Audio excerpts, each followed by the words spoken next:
ദൈവത്തിൻ്റെ വലിയ നാമം വാഴ്ത്തപ്പെടുകയും മാറ്റപ്പെടുകയും ചെയ്യട്ടെ.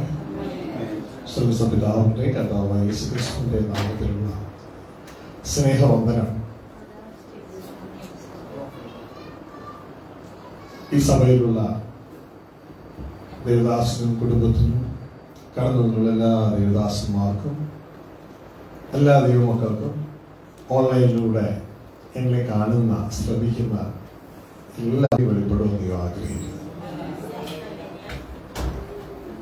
ചില നാളുകൾക്ക് ശേഷം വീണ്ടും ഈ സഭയിലെ ക്രിസ്തുവിന്റെ ഒരു അവയവമായി നിലകൊള്ളുവാൻ, സാക്ഷിയായി നിലകൊള്ളുവാൻ സ്വർഗ്ഗത്തിലെ ദൈവം തന്ന അവസരത്തിനായി ദൈവത്തിന് സ്തോത്രം ചെയ്യുകയാണ്.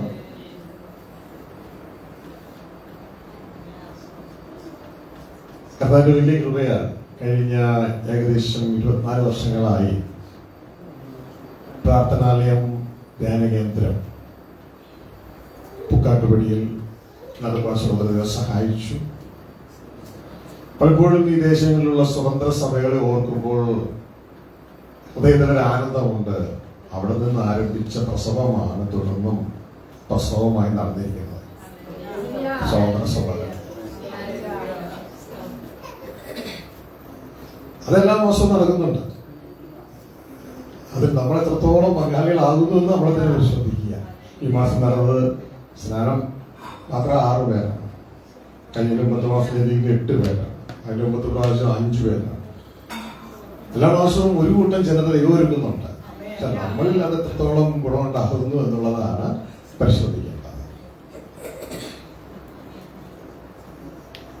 ഈ 3 ദിവസങ്ങൾ പ്രിയ സഹോദരങ്ങളെ, നിങ്ങൾ കടന്നു വന്നിരിക്കുമ്പോൾ സ്വർഗത്തിലെ ദൈവം നിങ്ങളെ കൂട്ടിക്കൊണ്ടുവന്നതാണ്. ക്രിസ്തു പറഞ്ഞ വചനവും ക്രിസ്തുവിന്റെ അവയവങ്ങൾ പറഞ്ഞ വചനവും എല്ലാവർക്കും ഇല്ല. നമുക്ക് തോന്നുന്നു എല്ലാവർക്കും ഉണ്ടെന്ന്, പക്ഷെ എല്ലാവർക്കും ഇല്ല. യേശുക്രിസ്തു ഇങ്ങനെയാ ശിഷ്യന്മാരോട് പറഞ്ഞത്, ഇത് വരം ലഭിച്ചവർക്ക് മാത്രമേ ഉള്ളൂ. പുറമേ ഉള്ളവർ എന്നൊരു ഗ്രൂപ്പുണ്ട്, അവർക്കിതില്ല. വരം ലഭിച്ചവർക്ക് ഇത് അറിയിക്കുന്നു. പുറമേ ഉള്ളവർക്ക് ഇത് ഉപമകളായി പറഞ്ഞു. അവർ കണ്ണുകൊണ്ട് കണ്ടിട്ടും ചെവി കൊണ്ട് കേട്ടിട്ടും ഹൃദയം കൊണ്ട് തിരിയാതിരിക്കേണ്ടതിന് ഞാനിത് ഉപമകളായി അവിടെ സംസാരിക്കുന്നു. അതുകൊണ്ട് ഇതുവരെ അവിടുത്തെ കീഴിൽ എന്തുകൊണ്ട് യേശു അങ്ങനെ പറഞ്ഞത്? പ്രിയ സഹോദരങ്ങളെ, ഈ 3 ദിവസം നിങ്ങൾ എല്ലാവരോടും സംസാരിക്കാൻ പോകുന്നത് ഞാനല്ല, യേശു. തങ്ങിപ്പോകരുത്. യേശുക്രിസ്തു ഇങ്ങനെയാ പറയുന്നു, വഴിയും സത്യവും ജീവനും ഞാനാകുന്നു. ഇതിൽ അവസാനിക്കുന്നില്ല. എന്നിലൂടെ അല്ലാതെ ആരും പിതാവിന്റെ അടുക്കൽ എത്തുകയില്ല. അപ്പൊ നമ്മുടെ ഗോൾ പിതാവിന്റെ അടുക്കൽ എത്തുക എന്നുള്ളതാണ്. എന്നാൽ നമ്മുടെ ഗ്രോത്ത് ക്രിസ്തു എന്ന തലയോളം വളരുക എന്നുള്ളതാണ്. അത് വ്യക്തതയോടെ മനസ്സിലാക്കുക. ഗ്രോത്ത് എവിടം വരെയാണ്, ഗോൾ എങ്ങോട്ടേക്കാണ്. അപ്പോ ഈ ഒരു തലമായിരിക്കും നിങ്ങളിവിടെ കേൾക്കാൻ പോകുന്നത്. ഞാൻ എന്താണ് സംസാരിക്കേണ്ടത് എന്ന് ഞാനല്ല തീരുമാനിക്കേണ്ടത്, ദൈവമാണ് തീരുമാനിക്കേണ്ടത്.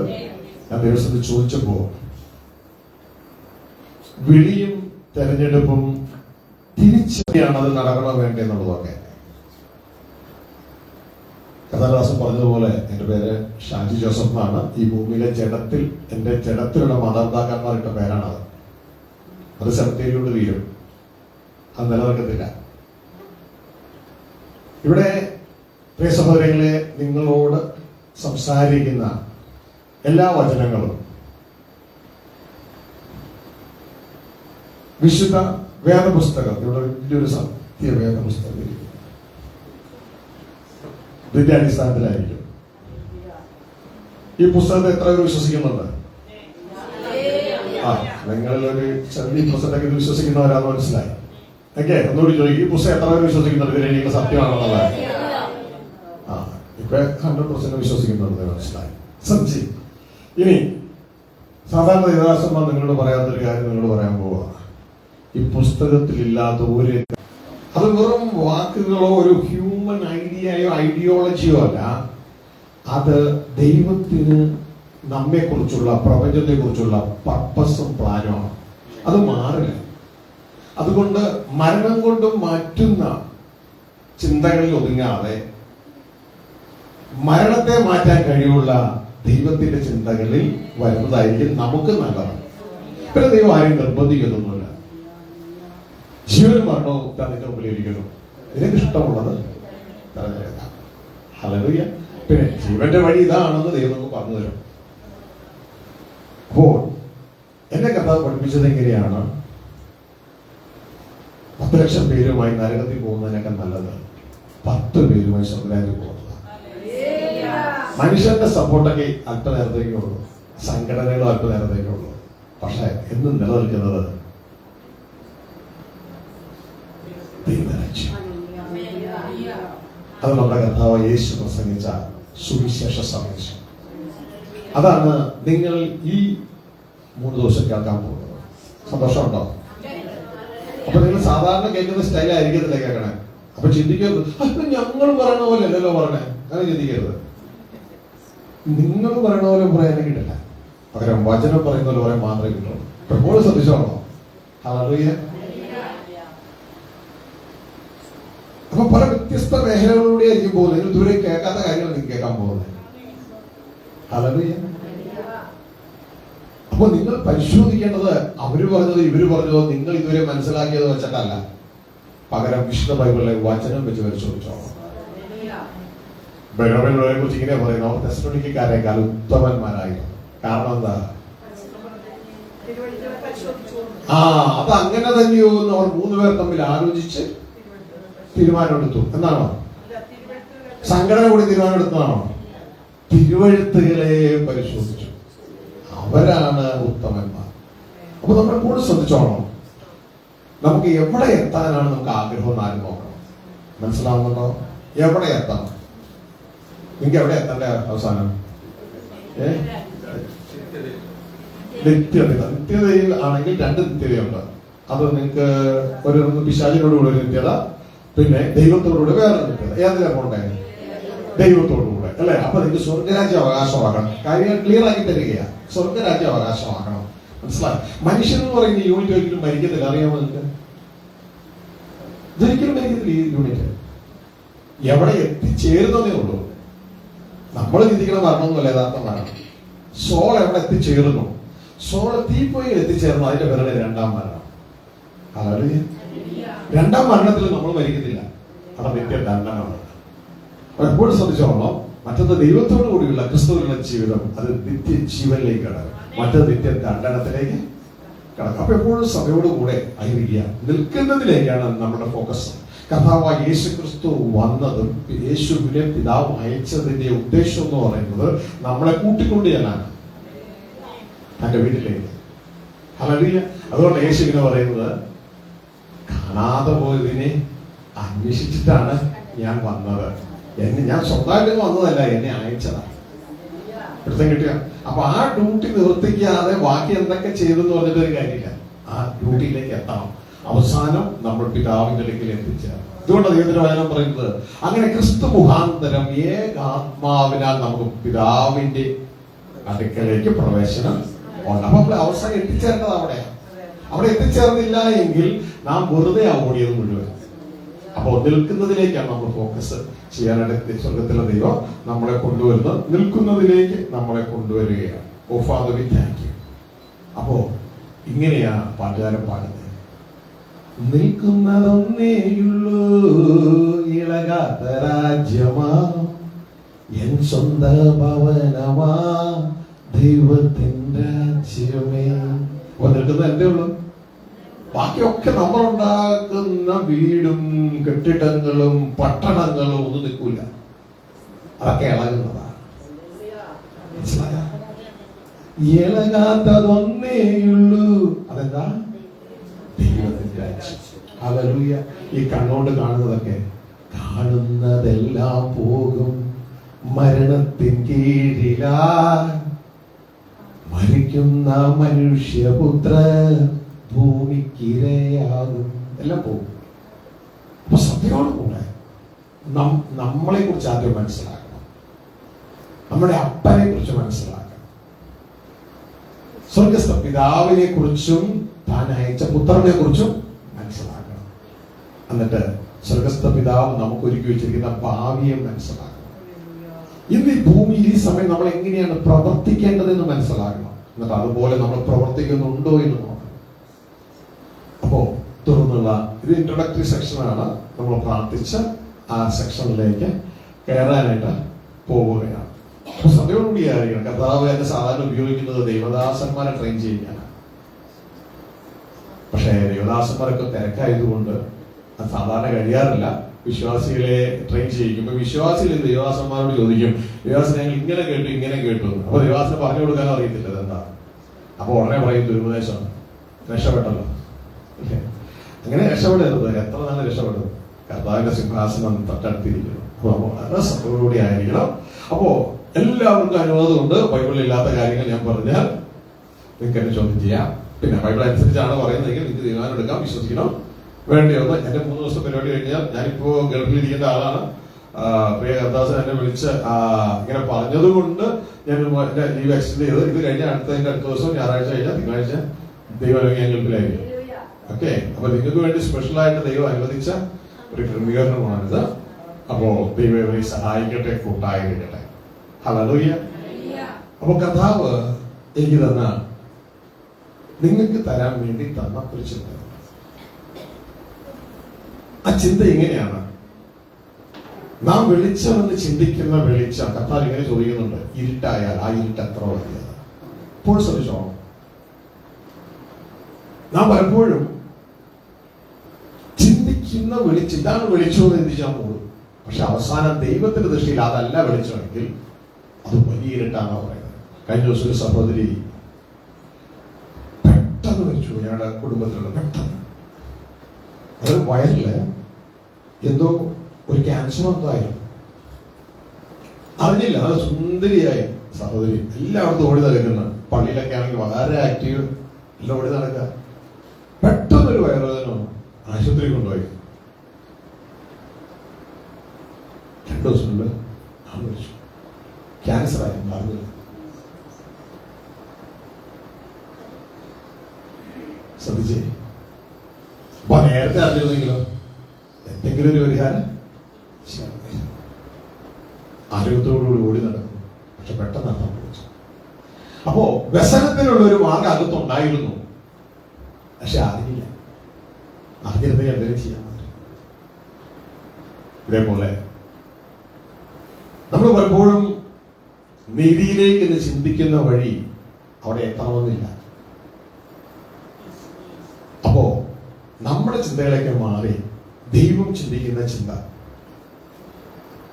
അതിൽ നാം നമ്മെ തന്നെ ഒന്ന് കാണുവാൻ ദൈവമേ വഴി തുറക്കണമേ എന്ന് ദൈവത്തോട് പ്രാർത്ഥിക്കണം.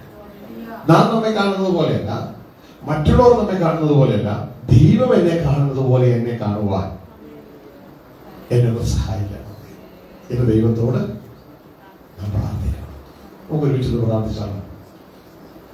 ശ്രദ്ധിക്കുക. ചോദ്യം എന്താണ്? ഞാൻ എന്നെ കാണുന്ന പോലെയല്ല, എന്റെ പാസ്റ്റർ എന്നെ കാണുന്ന പോലെയല്ല, മറ്റ് സംഘടനക്കാരനെ കാണുന്ന പോലെയല്ല, ദൈവം എന്നെ കാണുന്നത് പോലെ ഞാൻ എന്നെ ഒന്ന് കാണുവാൻ എന്നെ സഹായിക്കണമേ എന്ന് നമുക്ക് ദൈവത്തോട് പ്രാർത്ഥിക്കാം. ദൈവത്തിന് പറഞ്ഞ ചോദിപ്പിൻ എന്ന് നിനക്ക് ലഭിക്കും. ഹല്ലേലൂയ. കൂട്ടത്തിൽ ഓടിയതുകൊണ്ട് കാര്യമില്ല, ക്രിസ്തുവോട് കൂടെ ഓടണം. എന്താ പറഞ്ഞേ? കൂട്ടത്തിൽ ഓടിയതുകൊണ്ട് കാര്യമില്ല, ക്രിസ്തുവിനോട് കൂടെ ഓടണം. നമുക്കൊരു നിമിഷം ദിവസം എഴുന്നേക്കാം.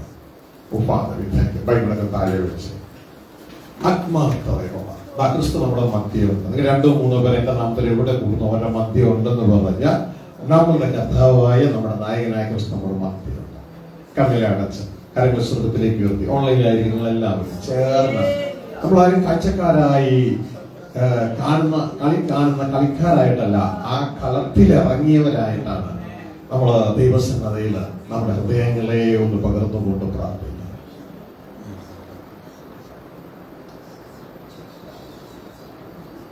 വ്യസനത്തിനുള്ള മാർഗമെന്നിൽ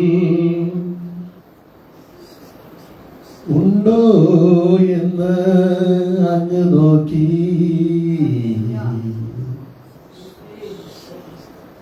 അങ്ങ് കാണുന്ന പോൽ കാണുവാനാ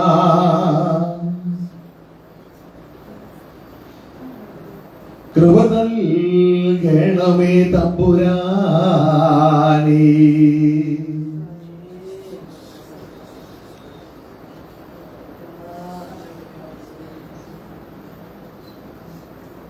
ക്രിസ്തു മനസ്സ് തരണമേ എൻ പിതാവേ.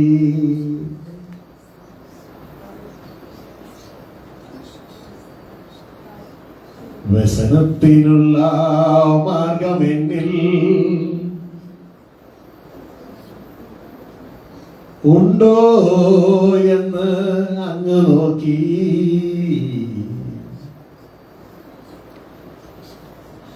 അങ്ങ് കാണുന്ന പോൽ കാണുവാനാ കൃപ നൽകിയിടണേ എൻ പിതാവേ.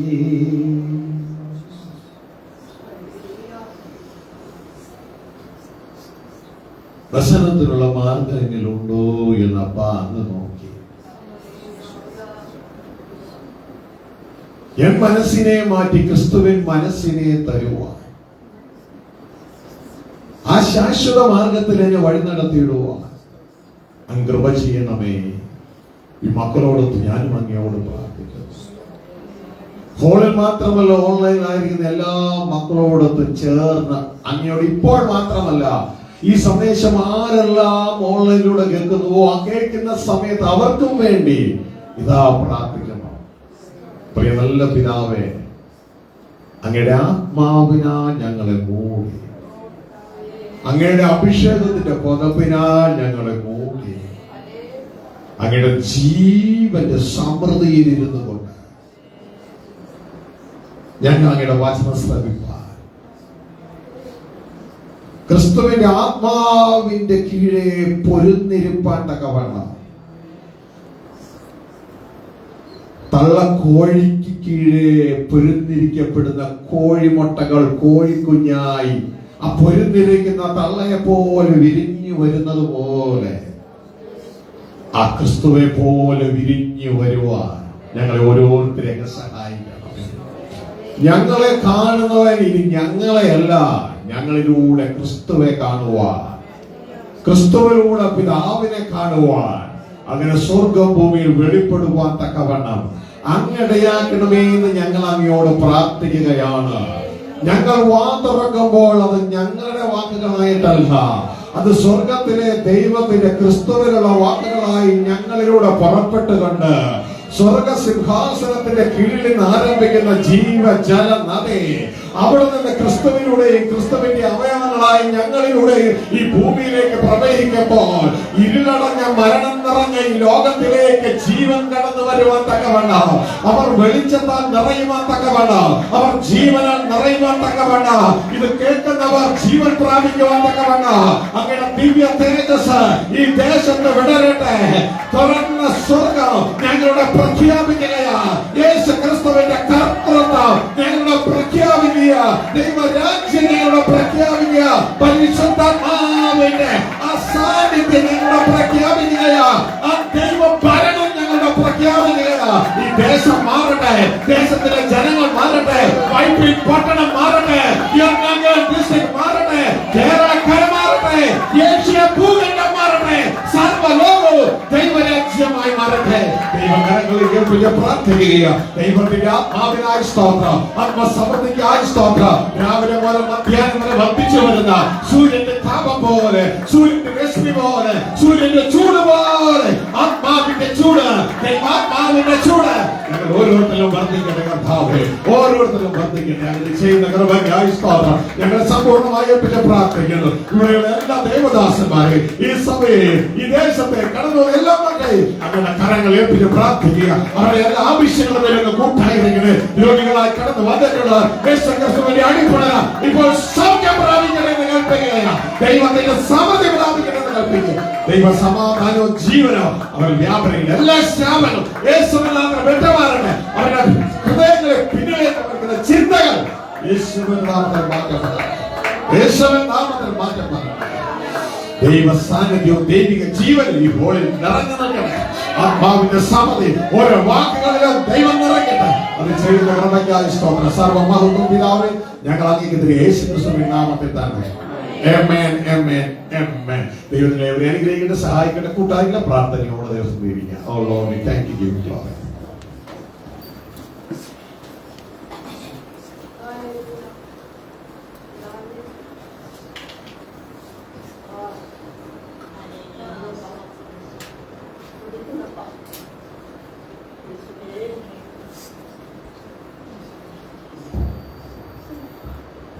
Price the Lord. ദൈവത്തിന്റെ ആഴങ്ങളിലേക്ക് ഈ 3 ദിവസത്തെ യാത്രയിൽ കർത്താവിന്റെ ആത്മാവ് നമ്മളെ കൊണ്ടുപോവുകയാണ്. ശ്രദ്ധയോടെ ഓർപ്പിക്കട്ടെ, നിങ്ങൾ കേൾക്കുന്നവർ എന്ത് വില കൊടുത്താലും ഇത് തുടർച്ചയായി കേൾക്കുക. ഒരു സെക്ഷൻ പോലും നഷ്ടപ്പെട്ടു പോയാൽ തുടർച്ചയായി കേൾക്കുക, ശ്രദ്ധിക്കുക. അല്ലാതെ പാസ്റ്റർ വിളിച്ചു പോയില്ലെങ്കിൽ നീതിക്കും ഒന്ന് കാണിക്കുക, അത് മുഖം കാണിച്ചിട്ട് ഞാനങ്ങ് പോയേക്കാം, അങ്ങനെയുള്ള മനോഭാവം വിട്ടിട്ടെ. പാസ്റ്റർ അല്ല വിളിച്ചേ, സ്വർഗപിതാവ് വിളിച്ചേ, ക്രിസ്തുവിനെയാ വിളിച്ചേ. ആദമേ നീ എവിടെയെന്ന് ഏത് തോട്ടത്തിൽ വിളി, ആ വിളി ഇന്ന് ഏക്കോ ചെയ്തോണ്ടിരിക്കുക. ഹല്ലേലൂയ.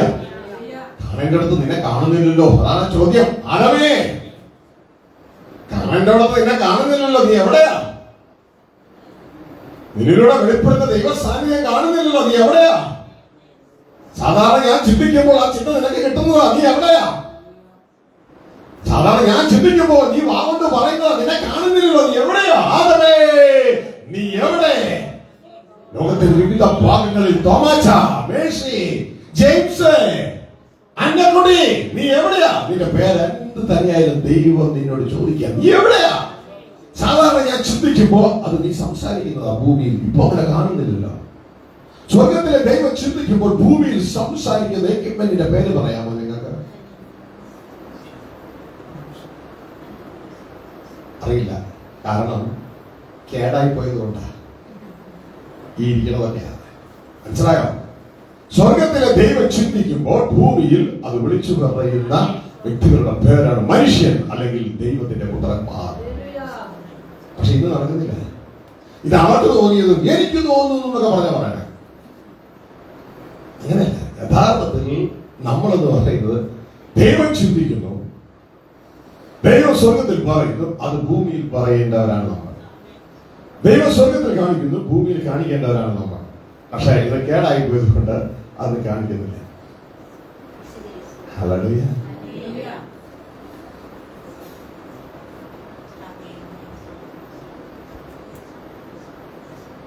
ഈ സെക്ഷൻ ഇന്റർനെറ്റ് സെക്ഷനായിട്ടായിരിക്കും പോവുക.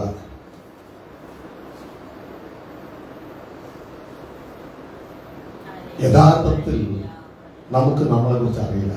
ദൈവത്തിന്റെ വചനം ഇങ്ങനെ പറയുന്നത്, ഇതിന്റെ വിളിയും അതിലേക്കുള്ള തെരഞ്ഞെടുപ്പ് നീ ഉറപ്പാണ്.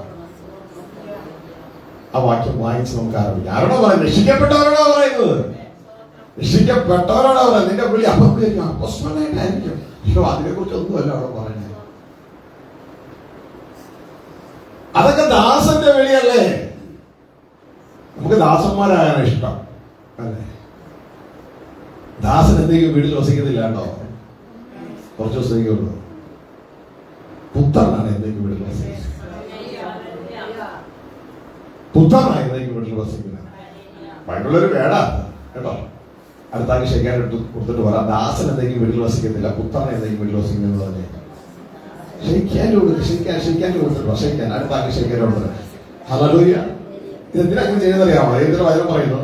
വിശ്വസിച്ചവൻ സംസാരിക്കും, വിശ്വസിക്കാത്തവൻ പറയണോ? നിങ്ങൾ പിടിക്കും. അതിന്റെ അർത്ഥം നീ വിശ്വസിച്ചിട്ട് മനസ്സിലാവുന്നുണ്ടോ? അപ്പൊ വിശ്വസിച്ചതിന്റെ ഉറപ്പാ. പിന്നെ അടുത്തൊരു ഗുണം എന്നാന്ന് പറയാമോ ഇങ്ങനെ പറയുന്നതിന്റെ?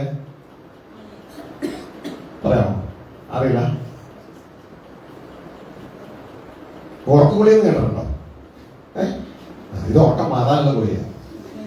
ആ കാര്യം പിടിച്ച് രണ്ട് കുലുക്കുമ്പോ ഉറങ്ങിക്കൊണ്ടിരുന്നിട്ട് ഉറക്കം അങ്ങ് പോയി കിട്ടും. മനസ്സിലായോ? അപ്പൊ അത് വചനം കേൾക്കാൻ സഹായകരമായി തീരും. ഹല്ലേലൂയ. അപ്പൊ ഇടയ്ക്കിടയ്ക്ക് ഇങ്ങനെയൊക്കെ ഒന്ന് പറയും. അപ്പൊ അതൊക്കെ ഒന്നങ്ങ് ചെയ്തേക്കണം. ഒന്ന് വിശ്വസിച്ചു എന്നുള്ളതിന്റെ തെളിവ്. മറ്റത് അടുത്താൽ ഉറക്കം മാറാനുള്ള ഒരു ഗുളിക. മനസ്സിലായോ? ഉറങ്ങാനുള്ള ഗുളികയല്ല, ഉറക്കം മാറാനുള്ള ഗുളിക. അപ്പോ എന്റെ പ്രിയ സഹോദരങ്ങളെ, നമ്മൾ ചിന്തിക്കണം, മനസ്സിലാക്കണം, ഈ യൂണിറ്റ് എന്തിനാണ് ദൈവം ഉണ്ടാക്കിയത്? യഥാർത്ഥത്തിൽ സ്വർഗത്തിലെ ദൈവത്തിന് ഭൂമിയിൽ ജീവിക്കാനാണ് ദൈവം ഈ യൂണിറ്റ് ഒക്കെ ഉണ്ടാക്കിയത്. പക്ഷെ ഇന്ന് പറ്റണില്ല. കേടായിപ്പോ, എല്ലാം കേടായിപ്പോ. ഇതിനൊക്കെ റെഡിയാക്കി റിപ്പയർ ചെയ്തിട്ട് വേണം ചെയ്യാൻ. കഴിഞ്ഞ 34 വർഷങ്ങളായി സ്വർഗത്തിലെ ദൈവം എന്നെ electronics equipments, engineering, plotters, drawings, photocopy machine, note counting, coin counting machines ഒക്കെ സപ്ലൈ ചെയ്യുക, റിപ്പയർ ചെയ്ത് റെഡിയാക്കി ചെയ്യുന്ന ഒരാളായിട്ട് തന്നെ വളർത്തിയെടുത്തത്. ഇപ്പോഴെനിക്ക് മനസ്സിലായത് മനുഷ്യനെ റിപ്പയർ ചെയ്യാൻ വേണ്ടിയുള്ള ക്ലാസ് ആയിരുന്നു അത് മൊത്തം. അപ്പൊ ഈ കേടായി പോയ മനുഷ്യനെ റിപ്പയർ ചെയ്ത് റെഡിയാക്കി അവനെ ഒരു ഉടമസ്ഥന്റെ അടുത്ത് കൊണ്ട് എന്ത് ചെയ്യണം. അതാണ് ക്രിസ്തുവിന്റെ ഡ്യൂട്ടി. മനസ്സിലായോ? ആ ക്രിസ്തുവിന്റെ ഡ്യൂട്ടിയിലെ ക്രിസ്തുവിന്റെ കീഴിലെ സ്റ്റാഫാണ് നമ്മൾ ഓരോരുത്തരും. ബൈബിൾ അതിന് പേരിലേക്ക് ശിഷ്യന്മാരാണ്. അപ്പോ ഇവരെയൊക്കെ റെഡിയാക്കി കൊണ്ട് കൊടുക്കണം. മനസ്സിലായോ? ഇത് ബൈബിൾ ഇങ്ങനെ ഒരു വേണമുണ്ടല്ലോ, ശ്രദ്ധിച്ചിട്ടുണ്ടോ? ഒടുക്കം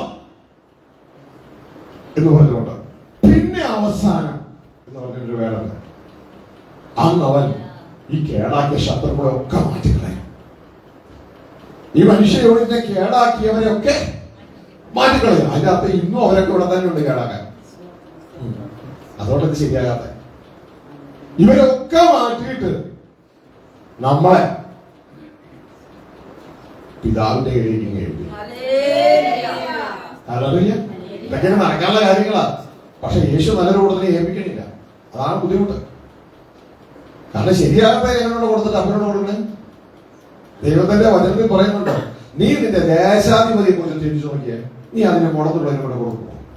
കാലൊടിച്ചതിനെ കൊടുക്കുമോ? അങ്ങനെയൊക്കെ നമ്മളെ പലരെയും കൊണ്ട് കൊടുക്കാൻ യേശുവിന് പറ്റുമോ?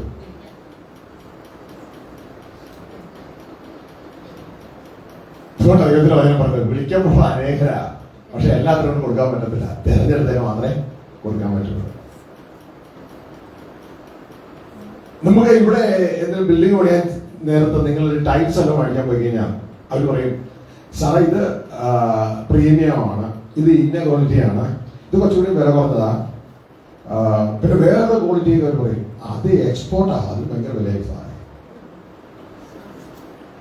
അപ്പൊ നമ്മൾ പറയും കുറഞ്ഞത് മതി പറയും.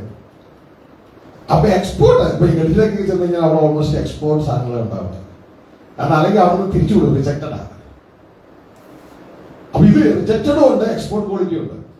അപ്പോ ഇവിടുത്തെ എക്സ്പോർട്ട് ക്വാളിറ്റി മാത്രമേ കർത്താവ് കയറ്റി വിടുന്നു.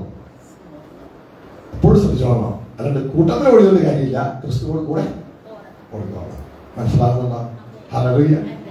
അല്ലെങ്കിൽ അവിടെ ചെന്നിട്ട് അയ്യോ ഇത് ഇങ്ങനെയായിരുന്നു എന്നിട്ട് കാര്യമില്ല. അതുകൊണ്ട് ഈ പാട്ട് സങ്കീർത്തനക്കാരന്റെ സങ്കീർത്തന വായനയാണ് കേട്ടോ. വ്യസനത്തിലുള്ള മാർഗം എന്നിലുണ്ടോ എന്ന് അങ്ങ് നോക്കി ശാശ്വതമായ മാർഗത്തിൽ എന്നെ വഴി നടത്തണമേ, എന്റെ നിഗമനങ്ങളെയൊക്കെ ഒന്ന് അങ്ങ് എമ്മാറെ സ്കാൻ എടുക്കണമേ എന്ന് പറയുന്നത് പോലെയാ. മനസ്സിലായോ? എന്റെ ചിന്തകളെയൊക്കെ ഒന്നെ പരിശോധിക്കണം. കാരണം എന്റെ ചിന്തയിലാണ് ഈ പ്രശ്നം മൊത്തം ഇരിക്കുന്നത്. അപ്പോ ദൈവം ചോദിക്കാം, അപ്പൊ പിന്നെ നിനക്ക് എന്നെ പരിശോധിച്ചൂടെ? അപ്പൊ ഇവരുള്ളവരാ പറയും, അത് ഞാൻ അന്നേ ഭാഷ പറഞ്ഞു. അപ്പൊ ആസ്റ്റർ ഇത് തന്നെ വീണ്ടും വീണ്ടും സഭയ്ക്ക് പറഞ്ഞിട്ടിരിക്കണം, അതുകൊണ്ടാ എന്ന് വിവരമില്ലാത്തവൻ പറയുമ്പോ ഇവരുള്ളവൻ പറയും, ഞാൻ പരിശോധിച്ച എന്റെ വഴികളൊക്കെ എനിക്ക് ചൊവ്വായേ തോന്നുള്ളൂ. അതുകൊണ്ടാ എന്റെ ഭാഷ ഇങ്ങനെ പറഞ്ഞേ. നീ അത് പരിശോധിക്കുന്നതിന് മുമ്പ് ദൈവത്തോട് പറ, ദൈവമേ അങ്ങൊന്ന് പരിശോധിച്ച് തരാൻ. അല്ലെങ്കിൽ ഞാൻ ചെയ്യുന്നതും ഞാൻ പറഞ്ഞതും ഞാൻ ചിന്തിക്കുന്നതും ഒക്കെ ഞാൻ പറഞ്ഞാൽ ശരി, അത് ശരിയാവില്ല. ഞാൻ കുറെ നാള് അത് തട്ടി വീണു, ഇനി ഞാൻ അങ്ങ് പരിശോധിക്കും ദൈവത്തോട് പറയാം. അപ്പൊ ദൈവം പരിശോധിച്ച് തരും. അവിടെയാണ് ദൈവം പരിശോധിച്ച് അതിലേക്ക് എന്ത് പറ്റും? നിങ്ങൾ ചിന്തിക്കും, അല്ലെങ്കിൽ എന്നാ കുഴപ്പമൊന്നുമല്ലേ? നിങ്ങൾക്ക് കാണാമോ, ഈ ജഡ്ജ് അവനവൻ ശരീരത്തിലിരിക്കുമ്പോൾ ചെയ്ത് നല്ലതാകിലും തീയതാകിലും അതിന് തക്കവണ്ണം പ്രാപിപ്പാൻ നാം എല്ലാവരും ക്രിസ്തുവിനെ പ്രയാസത്തെ ഉപായം നോക്കേണ്ടി വരും, അല്ലേ? അത് സഭക്കാരായാലും ശരി അല്ലെങ്കിൽ ശരി, ദൈവത്തെ നാം എല്ലാവരും എഴുതിയ പൗലോസ് അപ്പോസ്തലൻ അടക്കം പറയുകയാണ്, നാം എല്ലാവരും നിൽക്കണം. അങ്ങനെ നിൽക്കുന്ന ഒരു ന്യായാസനം മത്തായി 7, 21, 22, 23 ശ്രദ്ധിച്ചിട്ടുണ്ടോ? വിശ്വാസികൾ ദേവദാസന്മാരും വരണം മൊത്തം.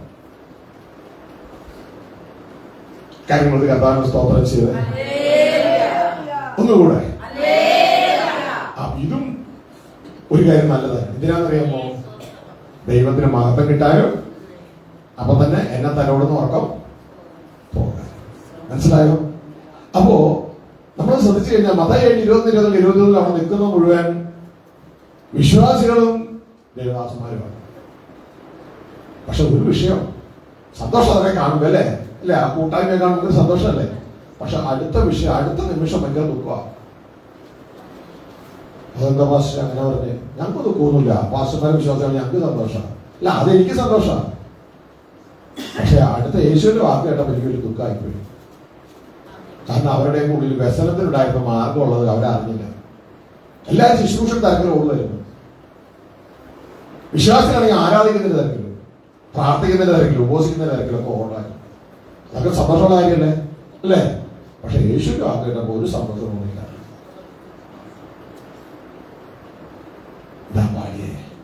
വ്യസനത്തിനുള്ള മാർഗം എന്നിൽ ഉണ്ടോ എന്ന് ഞാനല്ല, എന്റെ ചുറ്റുപാടുമല്ല, എന്റെ കമ്മിറ്റിയല്ല, എന്റെ കൂട്ടായ്മയല്ല, അങ്ങ് നോക്കണം.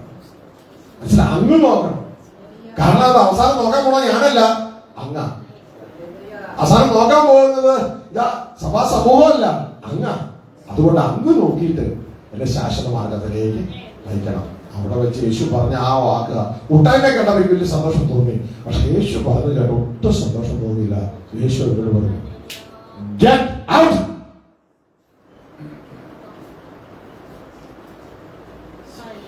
സന്തോഷം തോന്നുന്നു? സന്തോഷം തോന്നുന്നു? വ്യസനത്തിനുള്ള മാർഗമായിരുന്നല്ലോ ഇത്ര നാളത്തെ നടക്കുന്നത്, അല്ലേ? ആ സഹോദരിക്ക്, സുന്ദരിയായ സഹോദരിക്ക് അന്ന് ക്യാൻസർ അറിഞ്ഞിരുന്നില്ല. ആശുപത്രി ചെന്നതോടുകൂടെ മരണം. ജീവിതത്തിൽ നിന്ന് ഗെറ്റ് ഔട്ട് അടിച്ചു. Get out. ക്രിസ്തുവിന്റെ അടുക്കൽ ചെന്നതോടുകൂടെ ഈ വമ്പക്കൂട്ടൻ ദൈവദാസന്മാരെ വിശ്വാസികളെ യേശു ഗെറ്റ് ഔട്ട്. ഞാൻ ഒരു നാൾ നിങ്ങളെ അറിഞ്ഞിട്ടില്ല. ഈശോയോട് പറയുന്നുണ്ട്, നിങ്ങൾ കർത്താവേ കർത്താവേ എന്ന് വിളിച്ച് നടക്കുമായിരുന്നു. ഉള്ള കാര്യം യേശു പറയുന്നുണ്ട്. എന്നോട് കർത്താവേ കർത്താവ് എന്ന് പറയുന്ന ഏവനും അല്ല. അപ്പൊ നമ്മുടെ ചിന്തയിൽ ഇതൊക്കെയാണ് പ്രകാശം. കർത്താവേ എന്ന് പറഞ്ഞ് സ്തുതിച്ചാൽ മതി. നമ്മൾ അതൊക്കെയാണ് ആവശ്യം. അപ്പൊ നമ്മളെ കണ്ടു വരുന്നവരും അതായത് ചിന്തിക്കണം, ഇത്രയൊക്കെ മതി. യേശു പറയാണ്, എന്റെ സ്വർഗസ്ഥനായ പിതാവിന്റെ ഇഷ്ടം ചെയ്യുന്നവനാണ് സ്വർഗരാജ്യത്തിൽ കടക്കുന്നത്. അപ്പൊ ഇവർക്ക് എവിടം വരെ കടക്കാൻ പറ്റി? ഇവർക്ക് സ്വർഗരാജ്യത്തിൽ കടക്കാൻ പറ്റില്ല. ബാക്കി ഇതുവരെ ഉണ്ടായ എല്ലായിടത്തും എത്താൻ പറ്റി. ആരോ അവരെ കണ്ടു, അവരുടെ വീട്ടിൽ വെച്ച് സുവിശേഷം പറഞ്ഞു, സന്തോഷമായി, അതിനെ സ്വീകരിച്ചു. അതിനുശേഷം പിന്നെ അടുത്ത ദിവസം വന്നിട്ട് പ്രാർത്ഥനയ്ക്ക് വിളിച്ചു പോയി എവിടെയോ. അപ്പൊ പ്രാർത്ഥന കൂടി കടന്നു. കാരണം പല പല മേഖല കിടക്കാൻ പറ്റുന്നല്ലോ അവർക്ക്. പ്രാർത്ഥന കൂടി കടന്നു. കുറച്ച് നാൾ കഴിഞ്ഞപ്പോ ആരോ പറഞ്ഞു, ഇങ്ങനെ പോരാ, രക്ഷിക്കപ്പെട്ട സഭയോട് ചേർന്ന് പറഞ്ഞു. അങ്ങനെ അവർ രക്ഷിക്കപ്പെട്ട സഭയോട് ചേർന്ന് സഭയിൽ കടന്നു. അതിനുശേഷം മറ്റേ പറഞ്ഞു, ഇങ്ങനെ പോരാ, സ്നാനപ്പെടണം എന്ന് പറഞ്ഞാൽ പലർക്കും കടന്ന് കയറുകയാണ്. എല്ലായിടത്തും കടന്ന് കയറി കയറി കയറി കയറി കയറി വന്ന അവസാനം വന്നപ്പോൾ നമുക്ക് അങ്ങനെ വേണോ? അവസാനത്തല്ലേ? അപ്പോ ആരുടെ വാക്ക് ശ്രദ്ധിക്കണം? യേശുവിന്റെ വാക്ക് ശ്രദ്ധിക്കണം. മനസ്സിലായോ? യേശു വ്യക്തതയോടെ പറഞ്ഞു, എന്നെ കർത്താവേ കർത്താവേ എന്ന് പറയുന്നതല്ല, എന്റെ പിതാവിന് ഇഷ്ടം ജീവനെ ശ്രദ്ധയാതെ കിടക്കുന്നത്. അപ്പൊ ഓടുന്നുവെങ്കിൽ ജയം പ്രാപിക്കാൻ തക്കവണ്ണം. അതുകൊണ്ട് അതിനോട് പറഞ്ഞ 10 ലക്ഷം പേരുമായിട്ട് നരകത്തിൽ നേടുന്നത് 10 പേരുമായിട്ട് ശ്രദ്ധയാധികാരമാണ്. സത്യത്തോടുകൂടിയാണ്, സത്യത്തോടുകൂടെ. ഞങ്ങൾക്ക് ബൈബിൾ കോളേജിൽ പഠിച്ചിട്ടുണ്ട്. ശ്രദ്ധിക്കുക, ഞങ്ങളെ ആ പഠിപ്പിച്ച പല ദേവാസം പറഞ്ഞാൽ ഒരു ദേവാസം പറഞ്ഞത് ഇന്നും എൻ്റെ അകത്തുണ്ട്. നമ്മള് ജനത്തെ നയിക്കണമെങ്കിൽ ധാരാളം പേര് ജനത്തെ നയിക്കുന്നുണ്ട്, നല്ല വേലയാണ്. അതുപോലെ നയിക്കാൻ പോകുന്നത് ക്രിസ്തു നയിച്ചതുപോലെ നയിച്ചു. അവരുടെ ഇടയിൽ ഒരാളായിട്ട് അവസാനിക്കരുത്, ക്രിസ്തുവെ പോലെ. ക്രിസ്തുവിനെ കുറിച്ച് പറഞ്ഞറിയാമോ? അന്നത്തെ ക്രിസ്തുവിനിട്ട പല ഇരട്ടപ്പേരുകൾ കിടുമല്ലോ. ഇതുപോലെ ക്രിസ്തുവിന് അവരിട്ടൊരു ഇരട്ടപ്പേരാണ് മനുഷ്യരുടെ മുഖം നോക്കാത്തത്. എന്താണ്? നീ ദൈവത്തിന്റെ വഴി സത്യമായി പഠിപ്പിക്കുന്നു എന്നും മനുഷ്യരുടെ മുഖം നോക്കുന്നില്ല എന്ന് ഞങ്ങൾ കേട്ടിരിക്കുന്നു. ഹല്ലേലൂയ, ഞങ്ങൾ കേട്ടിരിക്കുന്നു. ശബ്ദങ്ങളായി പറയണേ, പിടിക്കാൻ വരുന്നവരായി പറയണേ യേശുവിനെ ഞങ്ങൾ കേട്ടിരിക്കുന്നു. അപ്പൊ നമ്മളെ കുറിച്ച് എന്താണ് നമുക്ക് കേൾക്കുന്നത്? അപ്പൊ സത്യത്തോടുകൂടി ആയിരിക്കണം. 21 വായിച്ച് നമ്മൾ ഓടുന്നു, അധ്വാനിക്കുന്നു, വെറുതെ ആകരുത്. ഓടുന്നുവെങ്കിൽ ജയം പ്രാപിപ്പാൻ തക്കവണ്ണം ഓടണം. Mathai 7:21, 22, 23.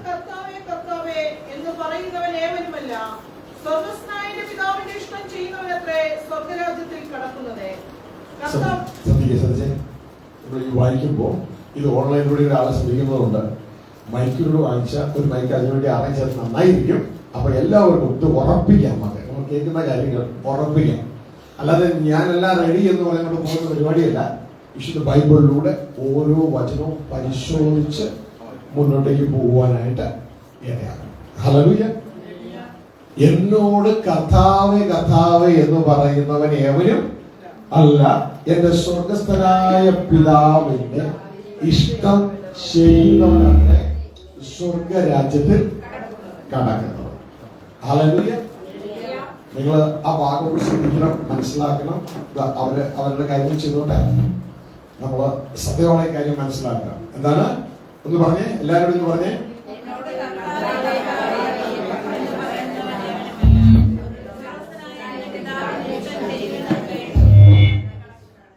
Hallelujah. Glory to God. അത് ഏറ്റവും മിനിമം.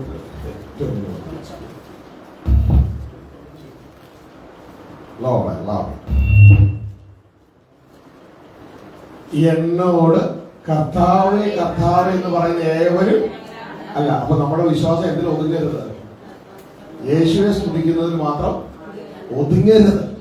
യേശു സ്തുതിക്കരുതല്ലോ, യേശു സ്തുതിക്കുന്നതിന് മാത്രം ഒതുങ്ങരുത്. ഹല്ലേലൂയ.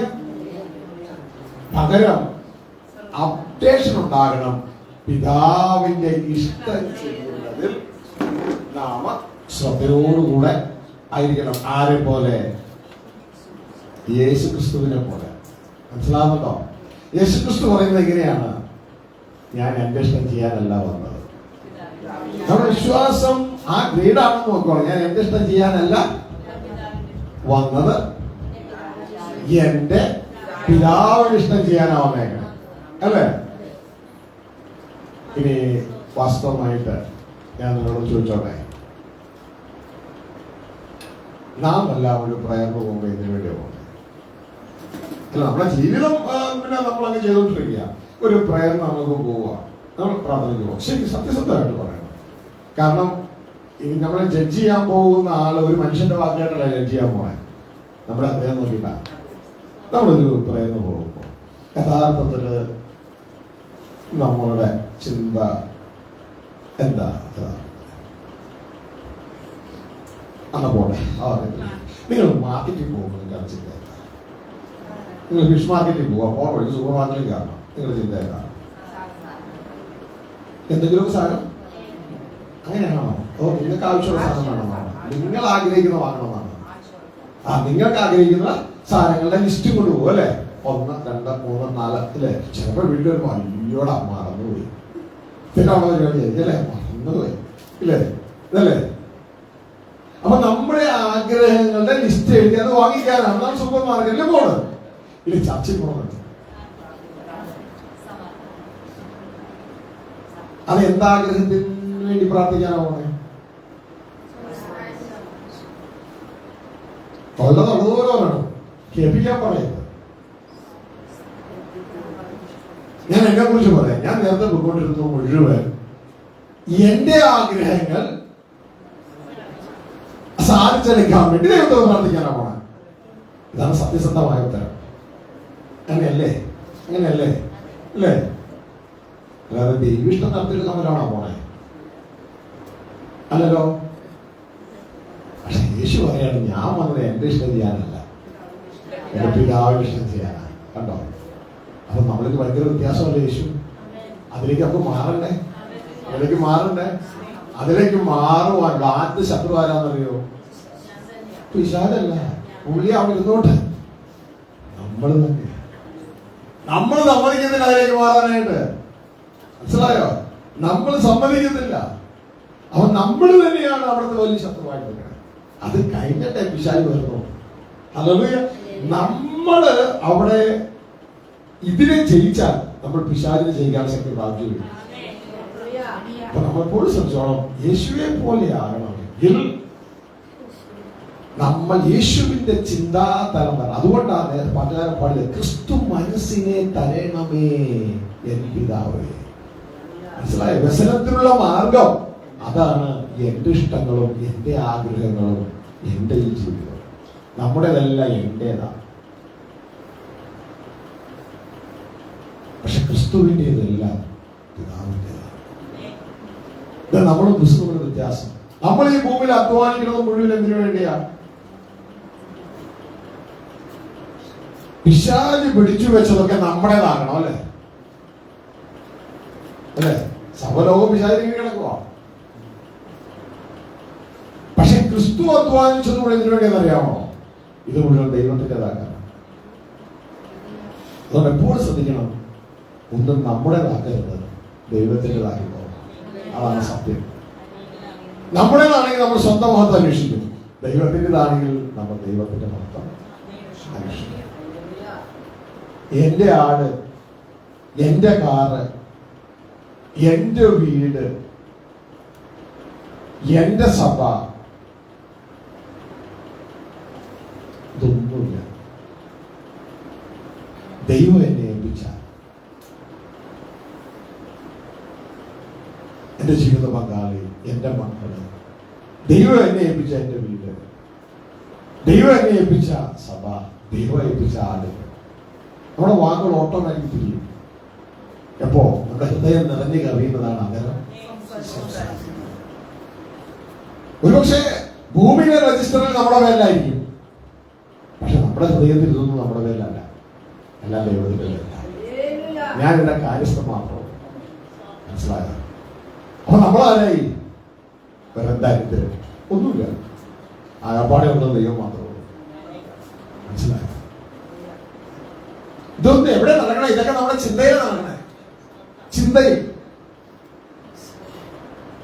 ആത്മാവിൽ ദരിദ്രർ ഭാഗ്യവാന്മാർ, സ്വർഗരാജ്യം. ചിന്താ മണ്ഡലത്തിൽ അവർക്കൊന്നുമില്ല, ഉള്ളതൊക്കെ ദൈവത്തിൻ്റെതാണ്. അവർക്ക് ആകപ്പാടെ ഉള്ളത് ദൈവം മാത്രമേ.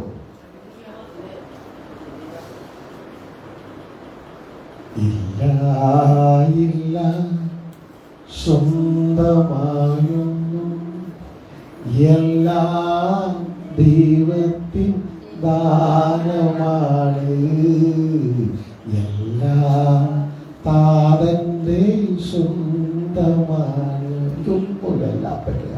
അപ്പൊ ഞാനോ ദരിദ്രൻ, കാര്യസ്ഥൻ മാത്രം, താതൻ തൻ സമ്പത്തിൻ വിചാരകൻ, താതൻ തൻ വസ്തുവിൻ കൈകാര്യമായൊന്നുമില്ല, ഒന്നുമില്ല.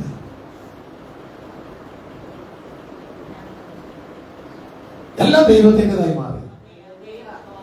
ഞാനും എനിക്കുള്ളതെല്ലാം ദൈവത്തിൻ്റെ. പാട്ടിലല്ല, ജീവിതത്തിൽ. നമ്മുടെ ചിന്തയിൽ, നമ്മുടെ ചിന്ത ദൈവത്തിന് വ്യക്തമായിട്ട് കാണാം. ഹല്ലേലൂയ. നീ അവിടെയൊക്കെ പരിശോധിക്കുന്നു. നമ്മളെ അബ്രഹാമോട് പറഞ്ഞു, നിന്റെ ചർച്ചക്കാരെ നിന്റെ വീടും ഒക്കെ വിട്ട് ഇറങ്ങാൻ പറഞ്ഞു. അതെ, അബ്രഹാമിന്റെ ആയിരുന്നെങ്കിൽ മനസ്സിൽ അയ്യോ, ഞാൻ പ്രാർത്ഥിച്ചു നോക്കട്ടെ, ഭക്തനാണെങ്കിൽ ഒന്ന് ഉപദേശിച്ചു നോക്കട്ടെ, അതൊക്കെ ശരിയാണോ എന്നുള്ള കാര്യം. വേറൊന്നുമില്ല, ഇറങ്ങാൻ മനസ്സില്ല. കാരണം അതൊക്കെ എന്റേതാണ്. അതൊക്കെ വിട്ട് എങ്ങനെ ഇറങ്ങും? പക്ഷെ ദൈവത്തിൻ്റെ പറയുന്നു അടുത്ത വാക്യത്തിൽ, അബ്രഹാം എല്ലാം വിട്ടിറങ്ങി. അബ്രഹാം ജീവിതത്തിൽ കാണിച്ചു, ഇതെല്ലാം എന്റേതല്ല, അങ്ങയുടേതാണ്. കുറെ നാൾ കഴിഞ്ഞപ്പോ അവനില്ലാത്തൊരു മകന് ദൈവം കൊടുത്തു. ദൈവത്തിന് ഒന്ന് തെളിയിക്കണം, ഈ മകൻ അവന്റേതാണോ എന്റേതാണോ. അൾട്ടിമേറ്റ് ആയിട്ട് ദൈവം പറഞ്ഞു, ഇത് നമുക്ക് പല മക്കൾ ഐസക്കുമാരുണ്ടല്ലേ, ഇല്ലേ? ഐസക്കുമാരുണ്ട്. ദൈവം പറയാത്തതിന്റെ കാരണം നമുക്ക് വിടൂല. നല്ലൊരു വിടത്തില്ല. ദൈവം പറഞ്ഞു, നീ സ്നേഹിക്കുന്ന നിന്റെ മകനെ. ആ വാക്കുകൾ വളരെ സ്പെസിഫിക്. നീ സ്നേഹിക്കുന്ന നിന്റെ മകനെ ഞാൻ കാണിക്കുന്ന ആ ഏകജാതനെ ഞാൻ കാണിക്കുന്ന ആ മലയുടെ സ്ഥലത്ത് പോയി യാഗം കഴിക്കണം. നീ സ്നേഹിക്കുന്ന നിന്റെ മകനെ. അപ്പൊ നമ്മൾ സ്നേഹിക്കുന്ന പലതിനെയും വിട്ടുകളയാൻ ദൈവം ആവശ്യപ്പെടും. ഇതിനറിയാമോ? നമ്മളുള്ള അസൂയ കൊണ്ടല്ല, അത് നിന്റേതാണോ എന്റേതാണോ ദൈവത്തിനറിയാം. നിന്റേതാണെങ്കിൽ നീ വിടൂല, എന്റേതാണെങ്കിൽ ഉടമസ്ഥനല്ലേ പറഞ്ഞേ വിടും. അപ്പൊ അതിന്റെ ഉടമസ്ഥ നിനക്കാണോ എനിക്കാണോ എന്ന് അറിയണം. നിന്റെ രാജ്യമാണോ അതോ അത് ദൈവരാജ്യമാണോ എന്ന് അറിയണം. ഇത് കേട്ട നിമിഷം ഏതൊരു പിതാവിന് ദുഃഖമുണ്ട്. അതുപോലെ ഇങ്ങനെയൊക്കെ ദൈവം പറയൂ. പോയി സാറയോട് പോയി പറഞ്ഞു. സാറയോട് കൂട്ടായി, ഒരാളുടെ കാര്യം രണ്ടുപേരും ബലമായി. ഇങ്ങനെയൊന്നും പറഞ്ഞ ആ ദൈവത്തിന്റെ സമയം നമുക്ക് കിട്ടണ്ട, നമുക്ക് വേറെ സമയം ഉണ്ടാകാം. സാറെ എങ്ങനെ കൈകാര്യം ചെയ്യണമെന്ന് ആർക്കറിയായിരുന്നു? അബ്രാഹിമിനറിയാം. കാരണം സ്ത്രീ ജനം ബലഹീന മാത്രം അറിയിക്കേണ്ടതേ അറിയിക്കാൻ പാടില്ല. പറഞ്ഞേക്കുന്നത് ഈ സ്ത്രീയെ തന്ന ദൈവമാണ്, ഉടമസ്ഥന.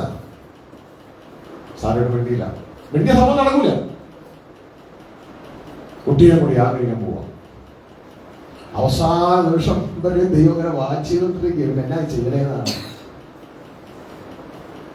കത്തിയെടുത്ത് പൊക്കിയപ്പോഴാണ് ദൈവത്തിന് മനസ്സിലായത് കുട്ടി എന്റെ തന്നെയാ, ഐസക്ക് എന്റെ തന്നെയാ, അവന്റേതല്ല, അവന് ഞാൻ വളർത്താൻ കൊടുത്തത് അവന്റെ മനസ്സിൽ മനസ്സിലായത്.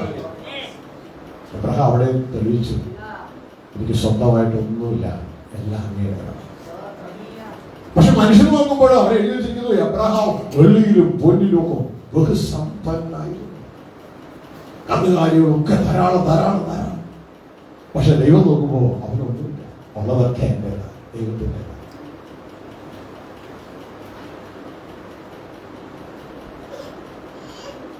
ഇതാ ദൈവം ആഗ്രഹിക്കുന്ന അന്തർഭാഗത്തിലെ സത്യമാണ് ദൈവം ഇച്ഛിക്കുന്നത്. മക്കളെ ചോദിച്ചോട്ടെ, അല്ല ദൈവദാസന്മാരോട് ചേർത്ത് ചോദിക്കും, നമ്മളെ ദൈവം നോക്കുമ്പോൾ നമ്മളെ എങ്ങനെയാണ് കാണുന്നത്?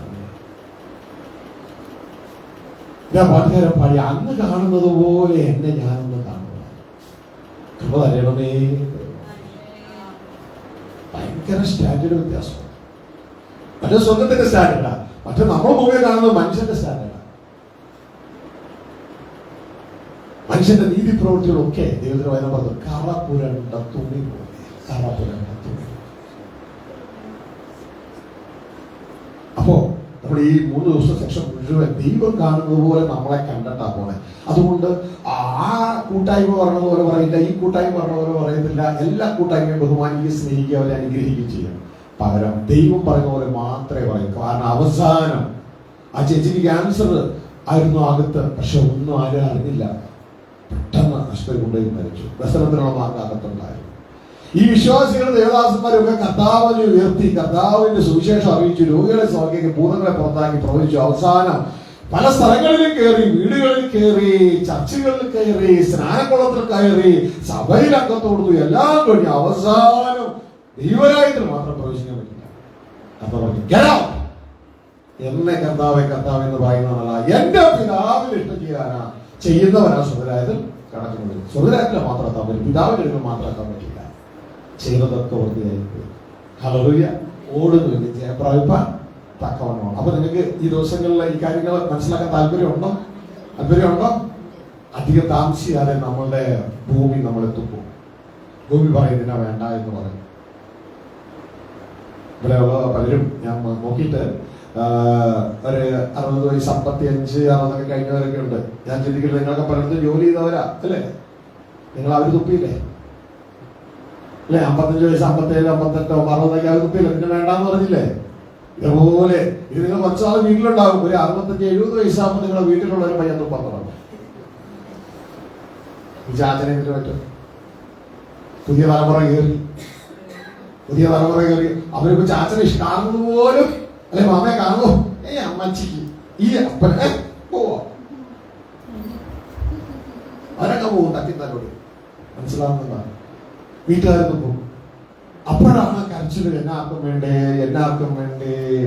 പണം ആരോഗ്യം ഉണ്ടായിരുന്നപ്പോ എല്ലാവർക്കും വേണമായിരുന്നേ എന്ന് പറഞ്ഞ കരച്ചിൽ വീട്ടിൽ നിന്ന് കേൾക്കാം. അതിപ്പോ എല്ലാ വീട്ടിൽ നിന്ന് കേൾക്കുന്നുണ്ട്. അങ്ങനെ തുപ്പി അവസാനം പിന്നെ നാട്ടിലേക്ക് ഇറങ്ങാൻ പറ്റത്തില്ല. വീടിന്റെ അകത്ത് മാത്രമായി ലിമിറ്റഡായി, മുറ്റം മാത്രം ഇറങ്ങി, പിന്നെ പടിയിറങ്ങാൻ വയ്യ. അങ്ങനെ വീട് ലിമിറ്റഡായി. പക്ഷെ ഇപ്പൊ ലിമിറ്റഡ് കേട്ടിട്ടല്ലേ? അങ്ങനെ വീട് ലിമിറ്റഡായി, പിന്നെ വീട് ലിമിറ്റഡ് ആയിട്ട്, പിന്നെ അത് കഴിഞ്ഞിട്ട് റൂമിൽ നിന്ന് ഇറങ്ങാൻ പറ്റില്ല, റൂം ലിമിറ്റഡ് ആയി, കുറഞ്ഞു, പിന്നെ കിടക്ക ലിമിറ്റഡ് ആയി, അതിന്റെ അപ്പുറത്തേക്ക് പോകാൻ പറ്റുന്നില്ല. എന്റെ ഭൂമിയും തുപ്പും. ഹല്ലേലൂയ. അപ്പൊ നമ്മളെ തുപ്പി കളയും. അപ്പോ ഈ സമയത്തൊക്കെ കാത്തിരിക്കുന്ന ഒരു അപ്പനുണ്ട്. ഈ ഭൂമിയിൽ എല്ലാവരും തുപ്പുമ്പോ നമ്മളെ കാത്തിരിക്കുന്ന ഒരു അപ്പൻ. മനസ്സിലായോ? ഭൂമിയിൽ അപ്പം തുപ്പും, അമ്മ തുപ്പും, മക്കളൊക്കെ തുപ്പും. അപ്പോ നമ്മൾ ചെയ്യുന്നത് എന്ത് തുപ്പുമെന്ന് മനസ്സിലാക്കിക്കൊണ്ട് ഇവർക്ക് വേണ്ട ഉത്തരവാദിത്തങ്ങളൊക്കെ ചെയ്യാം. ഇവർ തുപ്പും. അതാണ് ലെവലാണ്. തുപ്പാത്ത മക്കളുണ്ടെങ്കിൽ അവർക്കായി സ്തോത്രം, തുപ്പാത്ത വീട്ടുകാരുണ്ടെങ്കിൽ അവർക്കായി സ്തോത്രം. ഇത് തുപ്പുമെന്ന് മനസ്സിലാക്കിക്കൊണ്ട് ഇങ്ങനെ മനസ്സിലാക്കണം. ഈ ഭൂമിയിലെ അപ്പനല്ല, അമ്മയല്ല, മക്കളല്ല, മറ്റാരുമല്ല, എനിക്കായി കാത്തിരിക്കുന്ന സ്നേഹനിധിയാം ദൈവമുണ്ട്, സ്നേഹനിധിയാം അപ്പനുണ്ട്. അപ്പനെ യേശു വെളിപ്പെടുത്തുന്നത്. യേശു പറയാ, നിങ്ങൾ എന്തിനാ എന്ത് തിന്നും, എന്ത് കുടിക്കോ, എന്ത് ധരിക്കും എന്ന് പറഞ്ഞ് ഇങ്ങനെ ആകുലപ്പെട്ട് നടക്കുന്നത്? ഇതൊക്കെ നിങ്ങൾക്ക് വേണമെന്ന് നിങ്ങളുടെ സ്വർഗസ്ഥ പിതാവിനെ അറിയാം.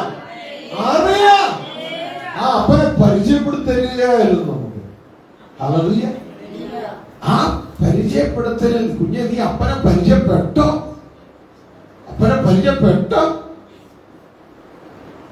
യേശുവിന്റെ ഡ്യൂട്ടി എന്ന് പറഞ്ഞ ഈ അപ്പനെ പരിചയപ്പെടുത്തി തരല.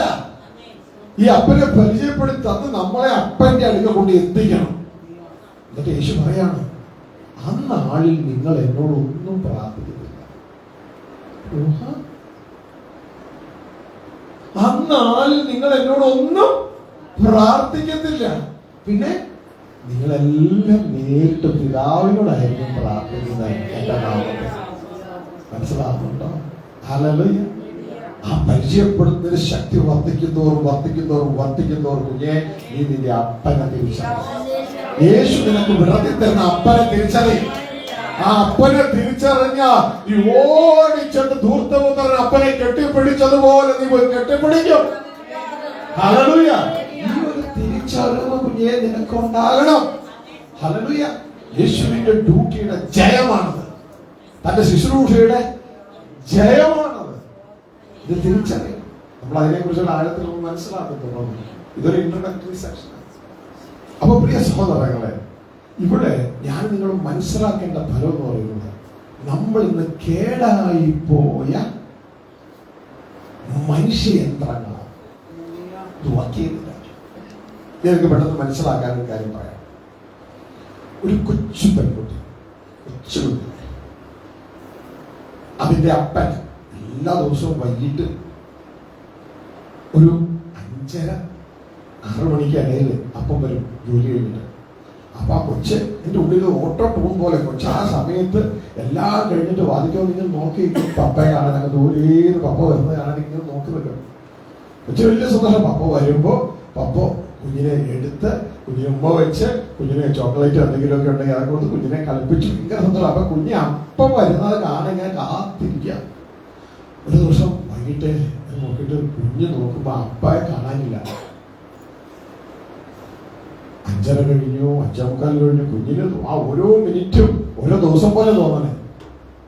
അങ്ങനെ കുഞ്ഞ് കാത്തിരുന്ന് 6 മണിയായിട്ട് കാണാൻ കുഞ്ഞിന്റെ മുഖമൊക്കെ വല്ലാതെയായി.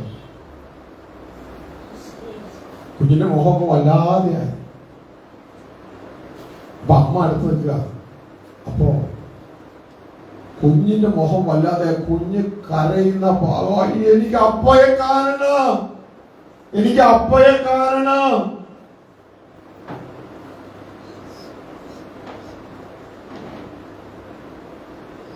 അമ്മ അറിഞ്ഞു. അമ്മയ്ക്കറിയാം അപ്പയ്ക്ക് ഇന്നെന്താ. അപ്പ ഒരു യാത്ര പോയി ദൂരെ. അപ്പൊ ദൂരെ ഒരു യാത്ര പോയിരിക്കുമോ? അപ്പൊ ഇന്ന് വരില്ല. ദൂരെ യാത്ര പോയിരിക്കുകയാണ്. ഇനി എങ്ങനെ കുഞ്ഞിനെ സമാധാനം? കുഞ്ഞു പറഞ്ഞ എനിക്ക് അപ്പയെ കാണണമെന്നാണ്. ഉടനെ അമ്മ അവിടെ നിന്ന് ഫോൺ എടുത്തു. ആ ഫോൺ എടുത്തിട്ട് ഓൺലൈനിൽ ഒരു വീഡിയോ കോൾ വിളിച്ചു.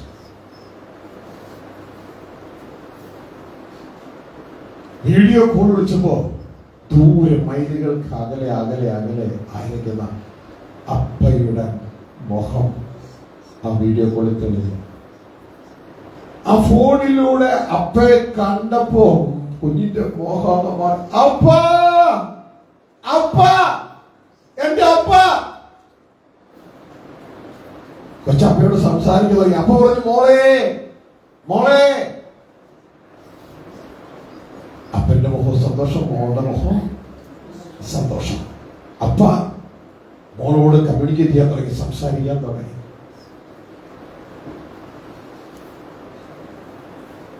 കൊച്ച് ആരെ കണ്ടു? കൊച്ചാരെ കേട്ടു? അപ്പയെ കേട്ടു, അപ്പയെ കണ്ടു. എന്തിലൂടെ? ഈ മൊബൈൽ ഫോണിലൂടെ. ശരിയാണോ? അല്ല. ആ മൊബൈൽ ഫോൺ വർക്ക് ചെയ്തില്ലായിരുന്നെങ്കിലോ കാണാൻ പറ്റുമോ? ദൂരെ ദൂരെ മൈലുകൾക്ക് അകലെയായിരിക്കുന്ന, ഒരുപക്ഷെ ഗൾഫിലോ അമേരിക്കയിലോ ഒക്കെ ആയിരിക്കാം, ഈ അപ്പയെ കാണുവാനും കേൾക്കുവാനും ആ മൊബൈൽ കേടായിരുന്നെങ്കിൽ പറ്റുമായിരുന്നോ? എന്റെ മോനെ മോളെ, ഈ പ്ലാനറ്റ് മുഴുവൻ അപ്പയെ കാണാൻ ആഗ്രഹിക്കുന്നുണ്ട്, അപ്പയെ കേൾക്കാൻ ആഗ്രഹിക്കുന്നുണ്ട്. കുഞ്ഞെ, നീ ആഗ്രഹിക്കുന്നില്ലേ? ശിഷ്യന്മാർക്ക് ആഗ്രഹമുണ്ടായിരുന്നു. ഒരിക്കൽ ഫിലിപ്പോസ് യേശുവിനോട് ചോദിച്ചു, ഞങ്ങൾക്ക് അപ്പയെ കാണും.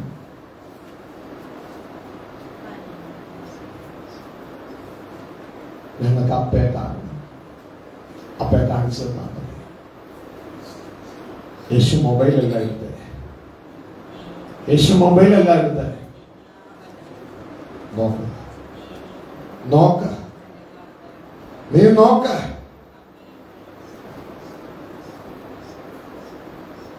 ദൈവം ആത്മാവാ, ഒരാൾക്കും കാണാൻ പറ്റത്തില്ല.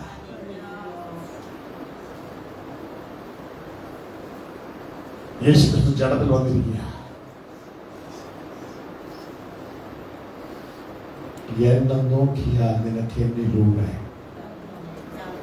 മൈലുകൾ മൈലുകൾ മൈലുകൾ അകലെയായിരിക്കുന്ന ആത്മാവാകുന്ന അദൃശ്യനായ ദൈവത്തെ എന്നിൽ കാണാം.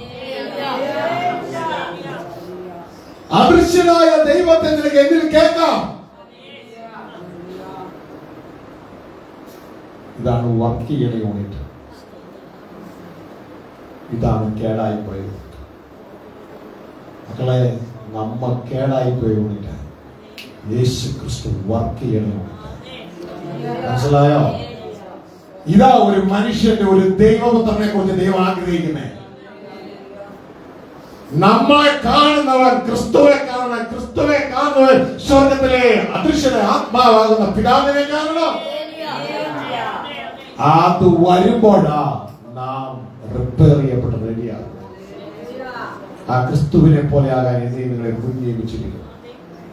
ഇതാ ദൈവം പറയുന്നത്, എന്നെയും നിങ്ങളെയും സ്വർഗസ്ഥ പിതാവ് തന്റെ പുത്രനായ ക്രിസ്തുവെ പോലെ ആയിത്തീരുവാൻ പ്രപഞ്ചമുണ്ടാകുന്നതിന് മുമ്പേ അപ്പോയിന്റ്മെന്റ് ഓർഡർ തന്നിരിക്കുന്നു.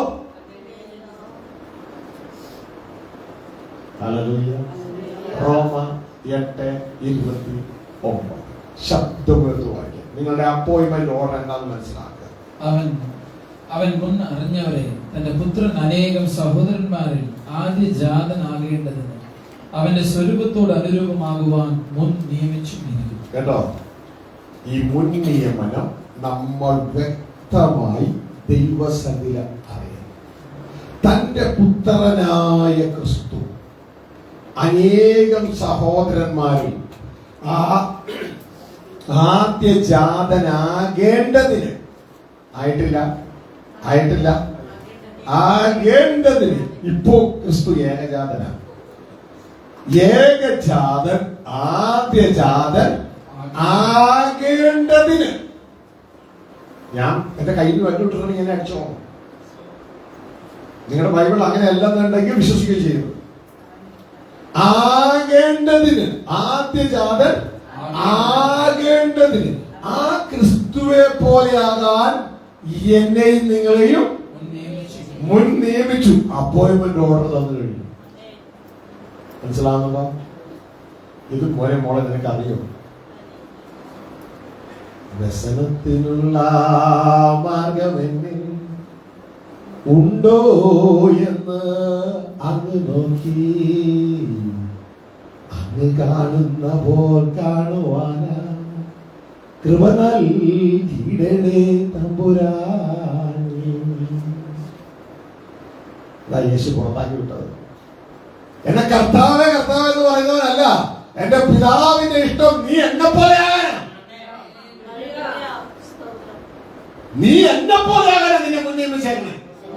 കൊച്ചി ഷിപ്പ്യാർഡിൽ 6 മാസം പ്രൊഫഷണറി ജോലി കിട്ടി. അത് കഴിഞ്ഞ പറഞ്ഞു പോകാൻ പറഞ്ഞു. എന്താ കാര്യം? ഈ 6 മാസം കൊണ്ട് ഇയാൾ ഏതുപോലെ ആകണോ തീരുമാനിച്ചിട്ടുണ്ട്. 6 മാസം കഴിഞ്ഞപ്പോഴും വെൽഡിങ്ങിന്റെ ഒരു റോഡ് എടുത്തത് വെൽഡ് ചെയ്യാൻ അറിയത്തില്ല അവനെ. 6 മാസവും അവിടുത്തെ 20 പൈസ ചായയും 50 പൈസ ഊണും കഴിച്ച് നടന്നു. അടക്കം കൊടുത്താൽ മതി, മുമ്പ് കൊടുത്താൽ മതി. ഞാൻ വർക്ക് ചെയ്തിട്ടുള്ള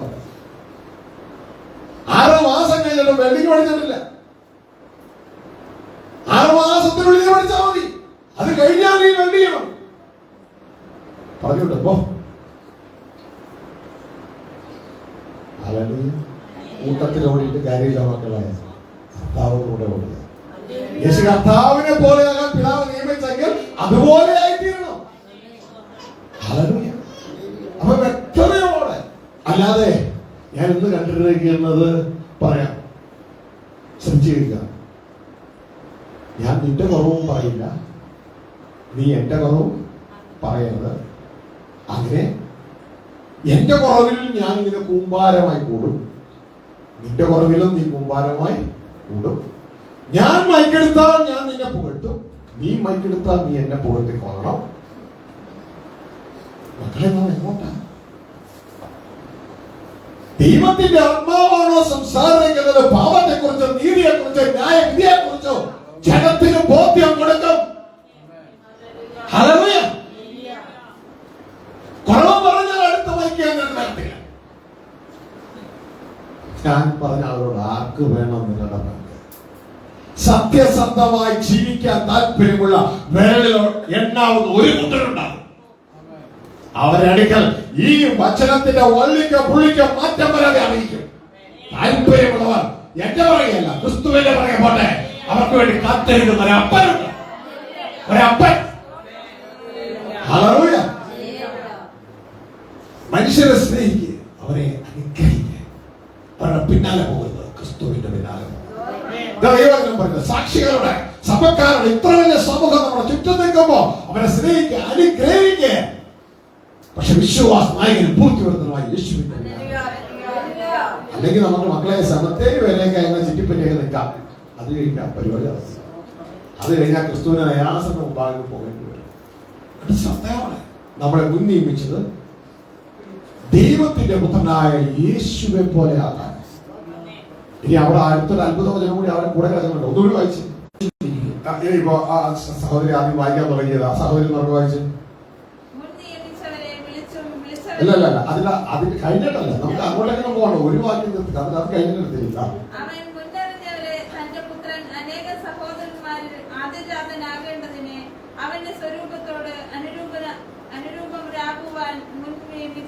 ഇനി ആളുകളെ വായിച്ചു. അവൻ മുന്നറിഞ്ഞവരെ തന്റെ പുത്രൻ അനേകം സഹോദരന്മാരിൽ ആദ്യജാതനാകേണ്ടതിന് അവന്റെ സ്വരൂപത്തോട് അനുരൂപരാകുവാൻ മുൻ നിയമിച്ചിരിക്കുന്നു.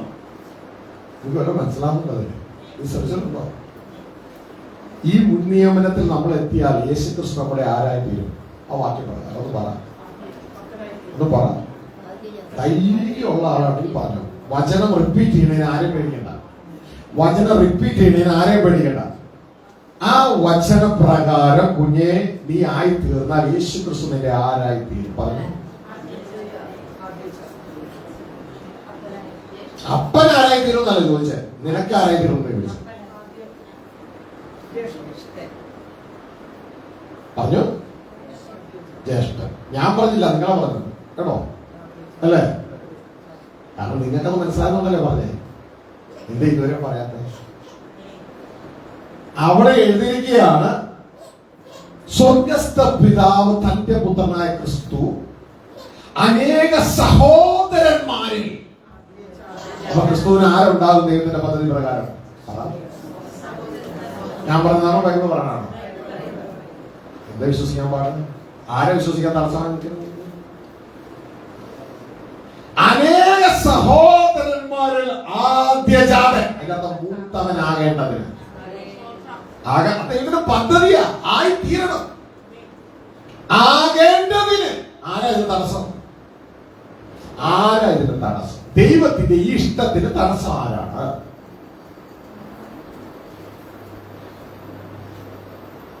നമ്മളല്ലേ? നമ്മളായിരിക്കുന്ന കൂട്ടമല്ലേ ഇത് പറയാൻ തടസ്സം? ദൈവത്തിന്റെ ഈ ഇഷ്ടത്തിന് ആകേണ്ടതിന്, ആകേണ്ടതിന്, ആകേണ്ടതിന്. എന്താ ഇത് മനുഷ്യന്റെ മനസ്സിനുള്ളിൽ വരാത്തെ? നമ്മളിത് പറയില്ല. ദൈവത്തിന്റെ ഇഷ്ടം നമ്മൾ പറയില്ല. അവസാനം ക്രിസ്തു എന്താ പറഞ്ഞേ? ധർമ്മം പ്രവർത്തിക്കുന്നവൻ എന്നോട് കർത്താവ് കർത്താവ് എന്ന് പറയുന്നവനല്ല, എന്റെ പിതാവിന്റെ ഇഷ്ടം. എന്നെ നാം പറയാത്ത പിതാവിന്റെ ഇഷ്ടം? എന്നെ നാം പറയാത്ത ഈ ഇഷ്ടത്തിന് തടസ്സമായിട്ട് നിൽക്കുന്നത് ആരെപ്പോ? നമ്മള്. അപ്പൊ നമ്മൾ ആരുടെ പിൻഗാമിയായിട്ട് നിൽക്കണേ? ആരുടെ സഹായമായിട്ട് നിൽക്കണേ? ദൈവ ഇഷ്ടത്തിന് തടസ്സം നിൽക്കുന്ന പിശാചിന്റെ സപ്പോർട്ടായിട്ട്, അലയായിട്ട് നിൽക്കുകയാണ്.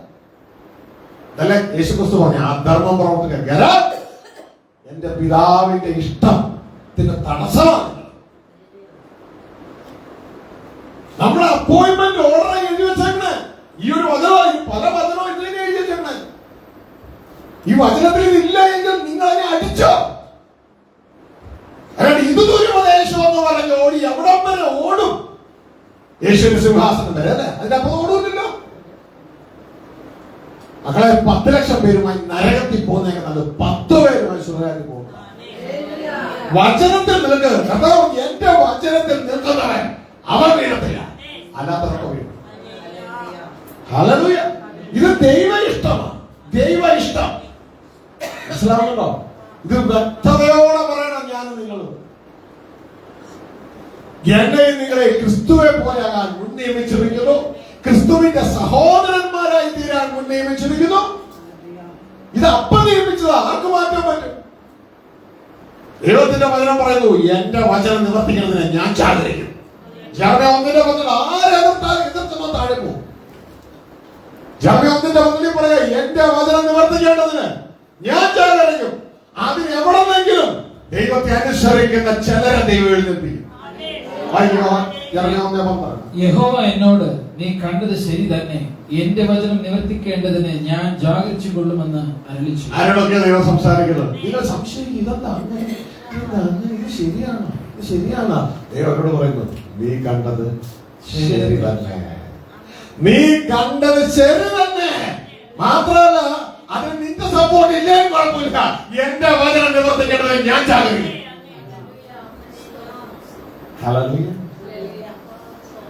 ഇത് വ്യക്തതയോടെ തിരിച്ചറിയുക. ഇതുകൊണ്ട് എബ്രായ ലേഖനം, ദൈവം അനേക മക്കളെ ഉണ്ടാക്കിയ തന്റെ പുത്രനായ ക്രിസ്തുവിലൂടെ. അപ്പൻ എന്നാ ചെയ്യണമെന്ന് ചോദിച്ചാൽ ഇത് നമുക്ക് പറയാൻ അറിയത്തില്ല.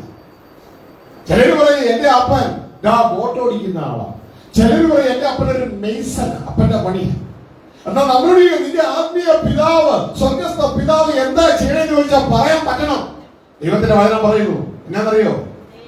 മെയ്സൺ പണിയല്ല, ബോട്ട് ഓടിക്കലല്ല. ദൈവത്തിന്റെ വചനം പറയുന്നു, അനേക പുത്രന്മാര് ഒരുക്കുന്നു. ദൈവം തന്നെ മക്കളെ ഒരുക്കുകയാ, വംശത്തെ ഒരുക്കുകയാ. അതിന്റെ ലീഡറാ ക്രിസ്തു, അതിന്റെ തലവനാ ക്രിസ്തു, ഇവരുടെ നായകനാ ക്രിസ്തു. 2:10 സകലത്തിനും ലാക്കും സകലത്തിനും കാരണഭൂതനുമായവൻ അനേകം പുത്രന്മാരെ തേജസ്സിലേക്ക് നടത്തുമ്പോൾ അവരുടെ രക്ഷാനായകനെ കഷ്ട അനുഭവങ്ങളാൽ തികഞ്ഞവനാക്കുന്നത് യുക്തമായിരുന്നു. കേട്ടോ? സകലത്തിലും ലാക്ക് കാരണഭൂതൻ എന്ന് പറഞ്ഞാൽ സ്വർഗസ്ഥ പിതാവ് അനേക പുത്രന്മാരെ തേജസ്സിലേക്ക് നടത്തുന്നു. അപ്പൊ അപ്പൻ എന്ത് ചെയ്യുക? തേജസ്സിലേക്ക് ഒരുക്കുകയാ. ആരെ? പുത്രന്മാരെ. പുത്രന്മാരെ ഒരുക്കുകയാണ് അപ്പൻ എന്ന് പറഞ്ഞ അപ്പൻ എന്ത് ചെയ്യുവോ? പുത്രന്മാരെ ഒരുക്കുക. ആരിലൂടെ? ക്രിസ്തുവിലൂടെ. മനസ്സിലായോ? അപ്പൻ പുത്രന്മാരെ ഒരുക്കുകയാ ക്രിസ്തുവിലൂടെ. അപ്പൊ ഈ ക്രിസ്തുവിനെ കുറിച്ച് പറയുകയാണ്, ക്രിസ്തു നമ്മുടെ സഹോദരൻ. അടുത്ത വാക്യം വായിക്കും. വിശുദ്ധീകരിക്കുന്നവനും വിശുദ്ധീകരിക്കപ്പെടുന്നവർക്കും എല്ലാം ഒരുവനല്ലോ പിതാവ്. അത് ഹേതുവായി അവൻ അവരെ സഹോദരന്മാരെന്ന് വിളിപ്പാൻ ലജ്ജിക്കാതെ. 2:11 വായിച്ചതല്ലോ. ഹല്ലേലൂയ. ശ്രദ്ധിച്ചു കേട്ടെ. അവരെ എഴുതിയിരിക്കുകയാണ് വിശുദ്ധീകരിക്കുന്നത്. ഇതിനു വേണ്ടി നമ്മളെ വിശുദ്ധീകരിക്കുന്നവർ ക്രിസ്തുവാണ്. വിശുദ്ധീകരിക്കപ്പെടുന്നവർ നമ്മളെ ഹെബ്രായർ 2:11. പ്രത്യേകിച്ച് ദൈവദാസന്മാർ വചനം അറിഞ്ഞിരിക്കണം. വചനം കൂടാതെ അങ്ങോട്ടും ഇങ്ങോട്ടും പോകരുത്. ശ്രദ്ധിക്കുക. അവിടെ എഴുതിയിരിക്കുകയാണ് വിശുദ്ധീകരിക്കുന്നവൻ. അതായത് ദൈവം പുത്രന്മാരെ ഒരുക്കുമ്പോൾ ആ പുത്രന്മാരെ റെഡിയാക്കി എടുക്കുന്ന ആരാണ്? ക്രിസ്തുവാണ്. വിശുദ്ധീകരിക്കപ്പെടുന്നത് ആരാണ്? നമ്മളാണ്. ഇത് കാരണം ഇവർക്ക് രണ്ടുപേർക്കും, ശ്രദ്ധിച്ചു കേട്ടോളൂ, ഇവർക്ക് രണ്ടുപേർക്കും അപ്പൻ ഒന്നാണ്. അത് കാരണം ക്രിസ്തു അവരെ സഹോദരന്മാർ വിളിക്കാൻ യാതൊരു നാമില്ല. ആർക്ക്? ക്രിസ്തുവിന്. പക്ഷെ നമുക്കോ ഭയങ്കര നാണമല്ല. ഇത് അറിയാൻ പാടാത്തോണ്ട് നമ്മൾ വിളിക്കുന്നില്ല. അറിയത്തില്ല ഈ സംഭവം. വായിച്ചേ. അത് ഹേതുവായി അവൻ അവരെ സഹോദരന്മാരെന്ന് വിളിപ്പാൻ ലജ്ജിക്കാതെ ഞാൻ എന്റെ നാമത്തെ എന്റെ സഹോദരന്മാരോട് കീർത്തിക്കും. ശ്രദ്ധിക്കുക. ഏത് ഹേതുവായി? നിങ്ങൾ കേട്ടോ, വായിച്ച കേട്ടോ, മനസ്സിലാക്കിയോ? നിങ്ങളെ എങ്ങോട്ടാണ് വിളിച്ചേക്കണത് നിങ്ങൾക്ക് അറിയോ? സ്വർഗീയ ഭവനത്തിലേക്ക്, ദൈവത്തിന്റെ വീട്ടിലേക്കാണ് വിളിച്ചേക്കണേ. ഇത് ഭൂമിയിൽ ജീവിക്കുന്ന നമ്മളെ.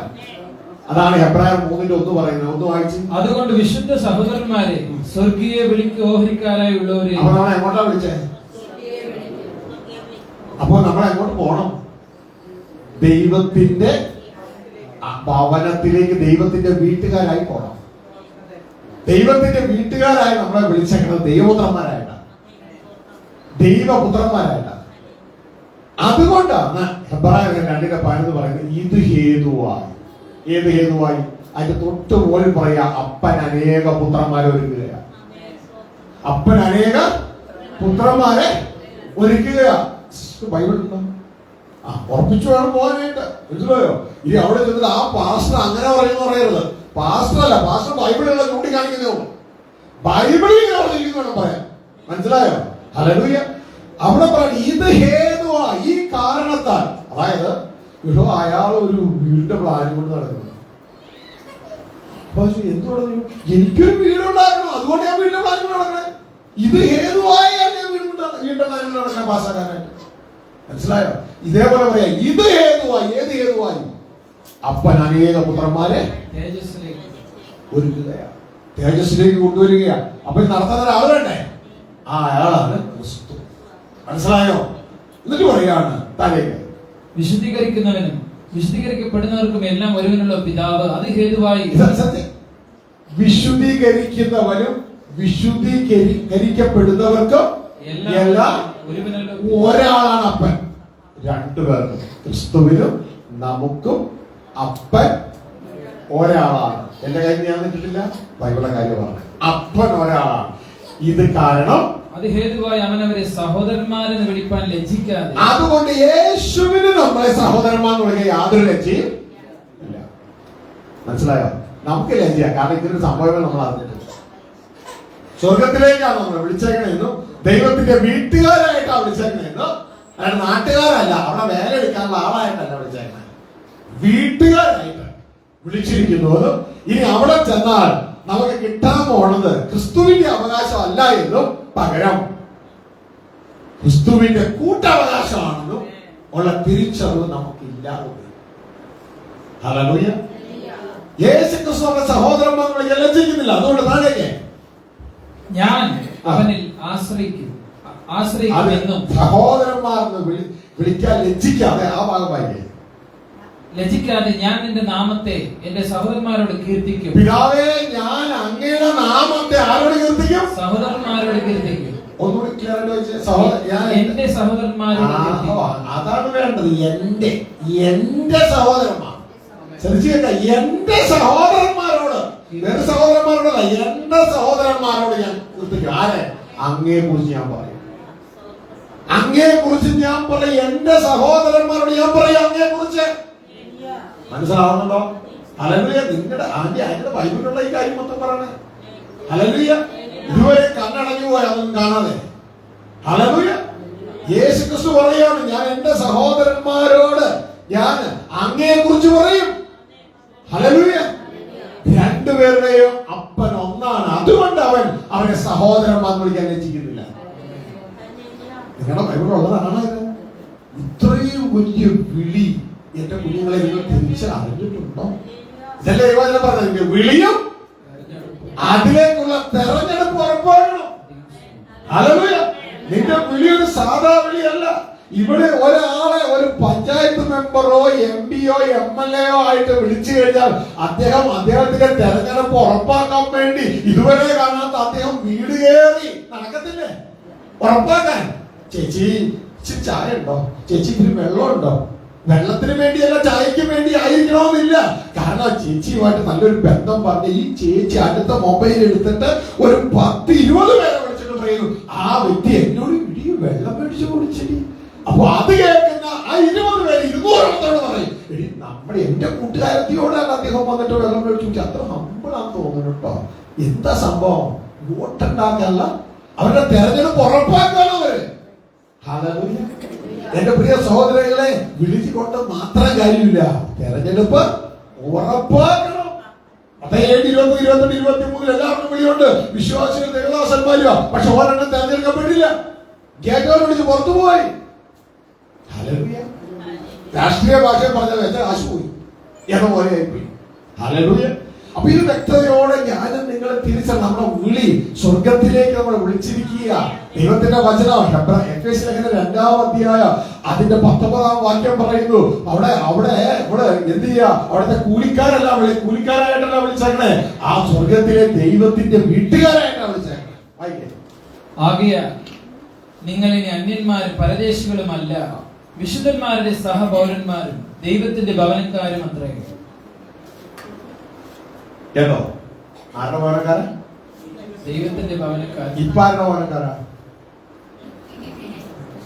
ഏതാ വീട്ടുപേര്? പാലത്തിക്കല്ലോ, കമ്പനാട്ടോ, കടലോരോ, കടത്തുണ്ട് അല്ലേ? അപ്പൊ അങ്ങനെ എത്ര ഭവനക്കാരാ? പക്ഷെ വിളിക്കുന്ന ആരുടെ ഭവനമില്ല, ദൈവത്തിന്റെ ഭവനമായിട്ട്. പോകാൻ താല്പര്യമുണ്ടോ? ഇപ്പൊ ആരുടെ ബ്രദറാ? ആരുടെ സിസ്റ്ററാ? ഇപ്പോ അപ്പൊ ബ്രദറിന്റെ പേര് യേശു. ശ്രദ്ധിച്ചേ, ഇപ്പോ മനുഷ്യനായ ഒരു ജെയിംസിന്റെയോ ഒരു മിനിമോളുടെയോ ബ്രദറോ സിസ്റ്ററോ ഒക്കെ അല്ലേ? പക്ഷെ നമ്മളെ വിളിച്ചേക്കുന്ന സ്വർഗത്തിൽ ദൈവത്തിന്റെ മക്കളായി, ക്രിസ്തുവിന്റെ സഹോദരങ്ങളായി, ദൈവത്തിന്റെ വീട്ടുകാരായി നമ്മളെ വിളിച്ചിരിക്കുക. താല്പര്യമുണ്ടോ? ഹല്ലേലൂയ. ഇവിടുത്തെ മിനിമോളും ജെയിംസും ശങ്കരനും പാപ്പച്ചനും ഒക്കെ സെമിത്തേരിയോട് തീരും. പക്ഷെ അവിടെയുള്ള ഒരെണ്ണ സെമിത്തേരിയോട് തീരത്തില്ല. അവര് നിത്യം ജീവിക്കും. ഇവിടുത്തെ കിട്ടിയോ? ഇതാ യേശു ക്രിസ്തു പറയുന്നതിൽ വിശ്വസിക്കുന്നവൻ മരിച്ചാലും നമ്മൾ അതിലേക്ക് കൊണ്ടുപോകുക. ഇനിയും ആർക്കെങ്കിലും സംശയം ഉണ്ടെന്നുണ്ടെങ്കിൽ നിങ്ങൾ മനസ്സിലാക്കിക്കോ, ഇവിടെ ഒന്നിലധികം മക്കളുള്ളവരെ എത്ര പേരുണ്ട്? ഒന്നിലധികം മക്കളുണ്ട്. ശ്രദ്ധിക്കുക. ദേവാസന ആദ്യത്തെ മകൻ ജനിച്ചു. മകന്റെ പേര് ഓബ്രിൻ അല്ലേ? അപ്പോ ഓബ്രിൻ ജനിച്ചപ്പോ ഓബ്രിന് ഒരു പേരുണ്ടായിരുന്നു. എന്തായിരുന്നു ആ പേര്? ഓബ്രിൻ എന്നുള്ള വീട്ടുപേര്. എന്നാൽ ഒരു കുടുംബ പേരുണ്ട്. എന്നാണെന്നറിയാമോ? ആ ഓബ്രിനാണ് ബേർണിലുള്ള, അതായത് കർത്താവിന്റെ ആൻഡോയ്ക്കുള്ള സകലത്തിന് അവകാശിയാണ് ഓബ്രിൻ. ആ ഓബ്രിന്റെ ഫാമിലി പേരെന്തായിരിക്കും?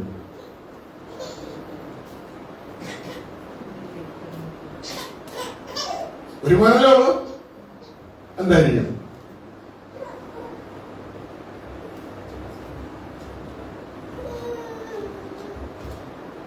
എനിക്കറിയാൻ പറയാൻ പറഞ്ഞുതരാം. ഏക ജാതി. ശരിയാണോ അല്ലയോ? തെറ്റാണെങ്കിലാണ് പറഞ്ഞോ അല്ലേ? ആരാണെങ്കിലും ചോദിക്കും ഇത് വേറെ മക്കളല്ലോ ഒന്നും ഇല്ല, ഇതന്നെ ഏക ജാതന, സകലത്തിനും അവകാശിയ ഏക ജാതന. ശരിയല്ലേ? ശരിയല്ലേ? ഇനി യേശുവിന്റെ പേരെന്നറിയാമോ? ഇങ്ങോട്ടേക്ക് വന്നപ്പോ 2000 വർഷം ഇങ്ങോട്ടേക്ക് വന്നപ്പോ ബൈബിളിലൊക്കെ പറഞ്ഞാൽ മതി. അല്ല, ആദിജാതനല്ല. നമുക്ക് ബൈബിൾ നമുക്കൊന്ന് ഉറപ്പിക്കാം. യോഹന്നാൻ 3:16 തന്റെ ഏകജാതനായ പുത്രനിൽ വിശ്വസിക്കുന്ന ഏവനും നശിച്ചു പോകാതെ നിത്യജീവൻ പ്രാപിക്കേണ്ടതിന് ദൈവം അവനെ നൽകുവാൻ തക്കവണ്ണം ലോകത്തെ സ്നേഹിച്ചു. അപ്പോൾ യേശു ക്രിസ്തുവിന്റെ ആദ്യത്തെ വരവെങ്കിൽ യേശുവിന്റെ പേരെന്താ? ഏകജാതൻ. എന്റെ കൈകളിൽ ഞാൻ ഇട്ടോ ഇല്ല, വചനം പറയുന്നതാണ് ഏകജാതൻ അല്ലേ? ഉള്ള കാര്യമല്ലേ ഏകജാതൻ? അങ്ങനെയാണെങ്കിൽ ഉള്ളതിന് മുഴുവൻ അവകാശി ആരായിരിക്കും ആ സമയത്ത്? യേശു ആയിരിക്കും അല്ലെ? ഏകജാതനായിരിക്കും. അതൊരു വചനം കൊണ്ട് ഉറപ്പിച്ചാലോ? വായിച്ചാട്ടെ, ഹെബ്രായർ 1:2. ഹെബ്രായർ 1:2. അവനെ താൻ സകലത്തിനും അവകാശിയാക്കി വെച്ചു, അവൻ മുഖാന്തരം ലോകത്തെയും ഉണ്ടാക്കി. ഈ അന്ത്യകാലത്ത് പുത്രൻ മുഖാന്തരം നമ്മോട് അരുളി ചെയ്തിരിക്കുന്നു, അവനെ താൻ സകലത്തിനും അവകാശിയാക്കി വെച്ചു, അവൻ മുഖാന്തരം ലോകത്തെയും ഉണ്ടാക്കി. പുത്രന്റെ ഒഫീഷ്യൽ പേരാണ് വചനം. ഇവിടെ പുത്രൻ എന്ന് പറയുന്നു. ആദ്യം വചനം ഉണ്ടായിരുന്നു, വചനം ദി ഗോഡിനോട്, ദി ഗോഡ് എന്നാണ് ഇംഗ്ലീഷിലല്ല, ഗ്രീക്കിൽ the God. God the God രണ്ടും കൂടി കയറാൻ. യേശുവിനെ കുറിച്ച് പറയുമ്പോൾ ഗോഡ്, എന്നാൽ പുത്രൻ പിതാവിനെ കുറിച്ച് പറയുമ്പോൾ ദി ഗോഡ്. ദി അത് ഇംഗ്ലീഷ് അറിയാവുന്നവർക്ക് അറിയാം. ദി എന്ന് പറയുമ്പോൾ അത് സ്പെസിഫിക് ഒരൊറ്റ ആളെ ഉള്ളൂ. ശ്രദ്ധിക്കുക, അതിന്റെ ഗ്രീക്ക് നോക്കിയാൽ നമുക്ക് അത് കാണാൻ പറ്റും. ഇനി ശ്രദ്ധിക്കുക, നിങ്ങൾക്ക് ഈ നാളിൽ ജെമിനി ചാച്ചിറ്റി ഒക്കെ ഉള്ളവരൊക്കെ ആണല്ലോ, ഒന്ന് തപ്പി വന്നിരിക്കുക, നിങ്ങൾക്ക് ഇവിടുത്തെ കിട്ടും കേട്ടോ. ശ്രദ്ധിക്കുക. അപ്പോ ആദ്യം വചനം ഉണ്ടായിരുന്നു, ദൈവപുത്രൻ ഉണ്ടായിരുന്നു. ദൈവപുത്രൻ ദി ഗോഡ്, ദി ഗോഡ് പിതാവിനെ കുറിച്ചാണ്. പിതാവിനോട് കൂടെയായിരുന്നു. അവൻ ആദിയിൽ അവൻ പിതാവിനോട് കൂടിയായിരുന്നു. അവൻ മുഖാന്തരം, വചനം മുഖാന്തരം സകലത്തെയും ഉളവാക്കി. പുത്രൻ മുഖാന്തരം സകലത്തെയും ഉളവാക്കി. എന്നിട്ട് പുത്രനെ കൂടാതെ ഒന്നും ഉളവാക്കിയിട്ടില്ല. ഇത് തന്നെ ഹെബ്രായ ലേഖനം പറയുന്നത് 1:2 പറയുന്നത്, പുത്രൻ മുഖാന്തരം സകലത്തെയും ഉളവാക്കി. എന്നിട്ട് പറയാണ് പുത്രനെ സകലത്തിനും അവകാശിയാക്കി വെച്ചു. അപ്പൊ സകലത്തിന്റെ അവകാശി ആരാ? ഓണമസ്ഥനാരാ? സ്വർഗസ്ഥ പിതാവ്. അവകാശി ആരാ? പുത്രൻ. മനസ്സിലാവുന്നുണ്ടോ? സർവത്തിന്റെ ഉടമസ്ഥൻ സ്വർഗസ്ഥ പിതാവ്. മനസ്സിലാവുന്നുണ്ടോ? യഹോവയാ ദൈവം. സകലത്തിന്റെ അവകാശി പുത്രനായ ക്രിസ്തു. അന്ന് എത്ര ആളുകളേ ഉള്ളൂ? ഒരേ ഒരാൾ, ഏകജാതനെ ഉള്ളൂ. ഇത് നമ്മുടെ മുന്നിൽ എന്തിനു വേണ്ടിയാ? നേരത്തെ വായിച്ചു അപ്പോയിന്റ്മെന്റ് ഓർഡർ റോമ 8:29. നാം ഓരോരുത്തരും ക്രിസ്തു അനേക സഹോദരന്മാരിൽ ആദ്യജാതൻ. അവിടെയാണ് സിസ്റ്റർ പറഞ്ഞ ആദ്യജാതം വരുന്നത്. ആദ്യജാതൻ ആകേണ്ടതിന്, നേരത്തെ അല്ലായിരുന്നു, ആകേണ്ടതിന് അവന്റെ സ്വരൂപത്തിന് അനുരൂപമാകുക നമ്മെ മുൻ നിയമിച്ചിരിക്കുന്നു. ഇതാണ് നമ്മുടെ നിയമനം, ഇതാണ് ദൈവ ഇഷ്ടം. ഇതുകൊണ്ടാണ് കർത്താവ് പുറത്താക്കുന്നത്. എന്നെ കർത്താവ് എന്ന് പറഞ്ഞത് എന്റെ പിതാവിന് ഇഷ്ടം ഇതാണ്. നീ ഒരു കൂലിക്കാരന് ദാസനുമാകാനല്ല, മകനാകാനാണ് ആഗ്രഹം, എന്റെ സഹോദരനാകാനാണ് ആഗ്രഹം. മനസ്സിലാവുന്നുണ്ടോ? അതുകൊണ്ട് അന്തരം പറഞ്ഞു ഗെറ്റൗട്ട് പറയുന്നത്. എന്നിട്ട് പറയാണ് ആകേണ്ടതിന്. അപ്പൊ നമ്മൾ സഹോദരന്മാരാകണം.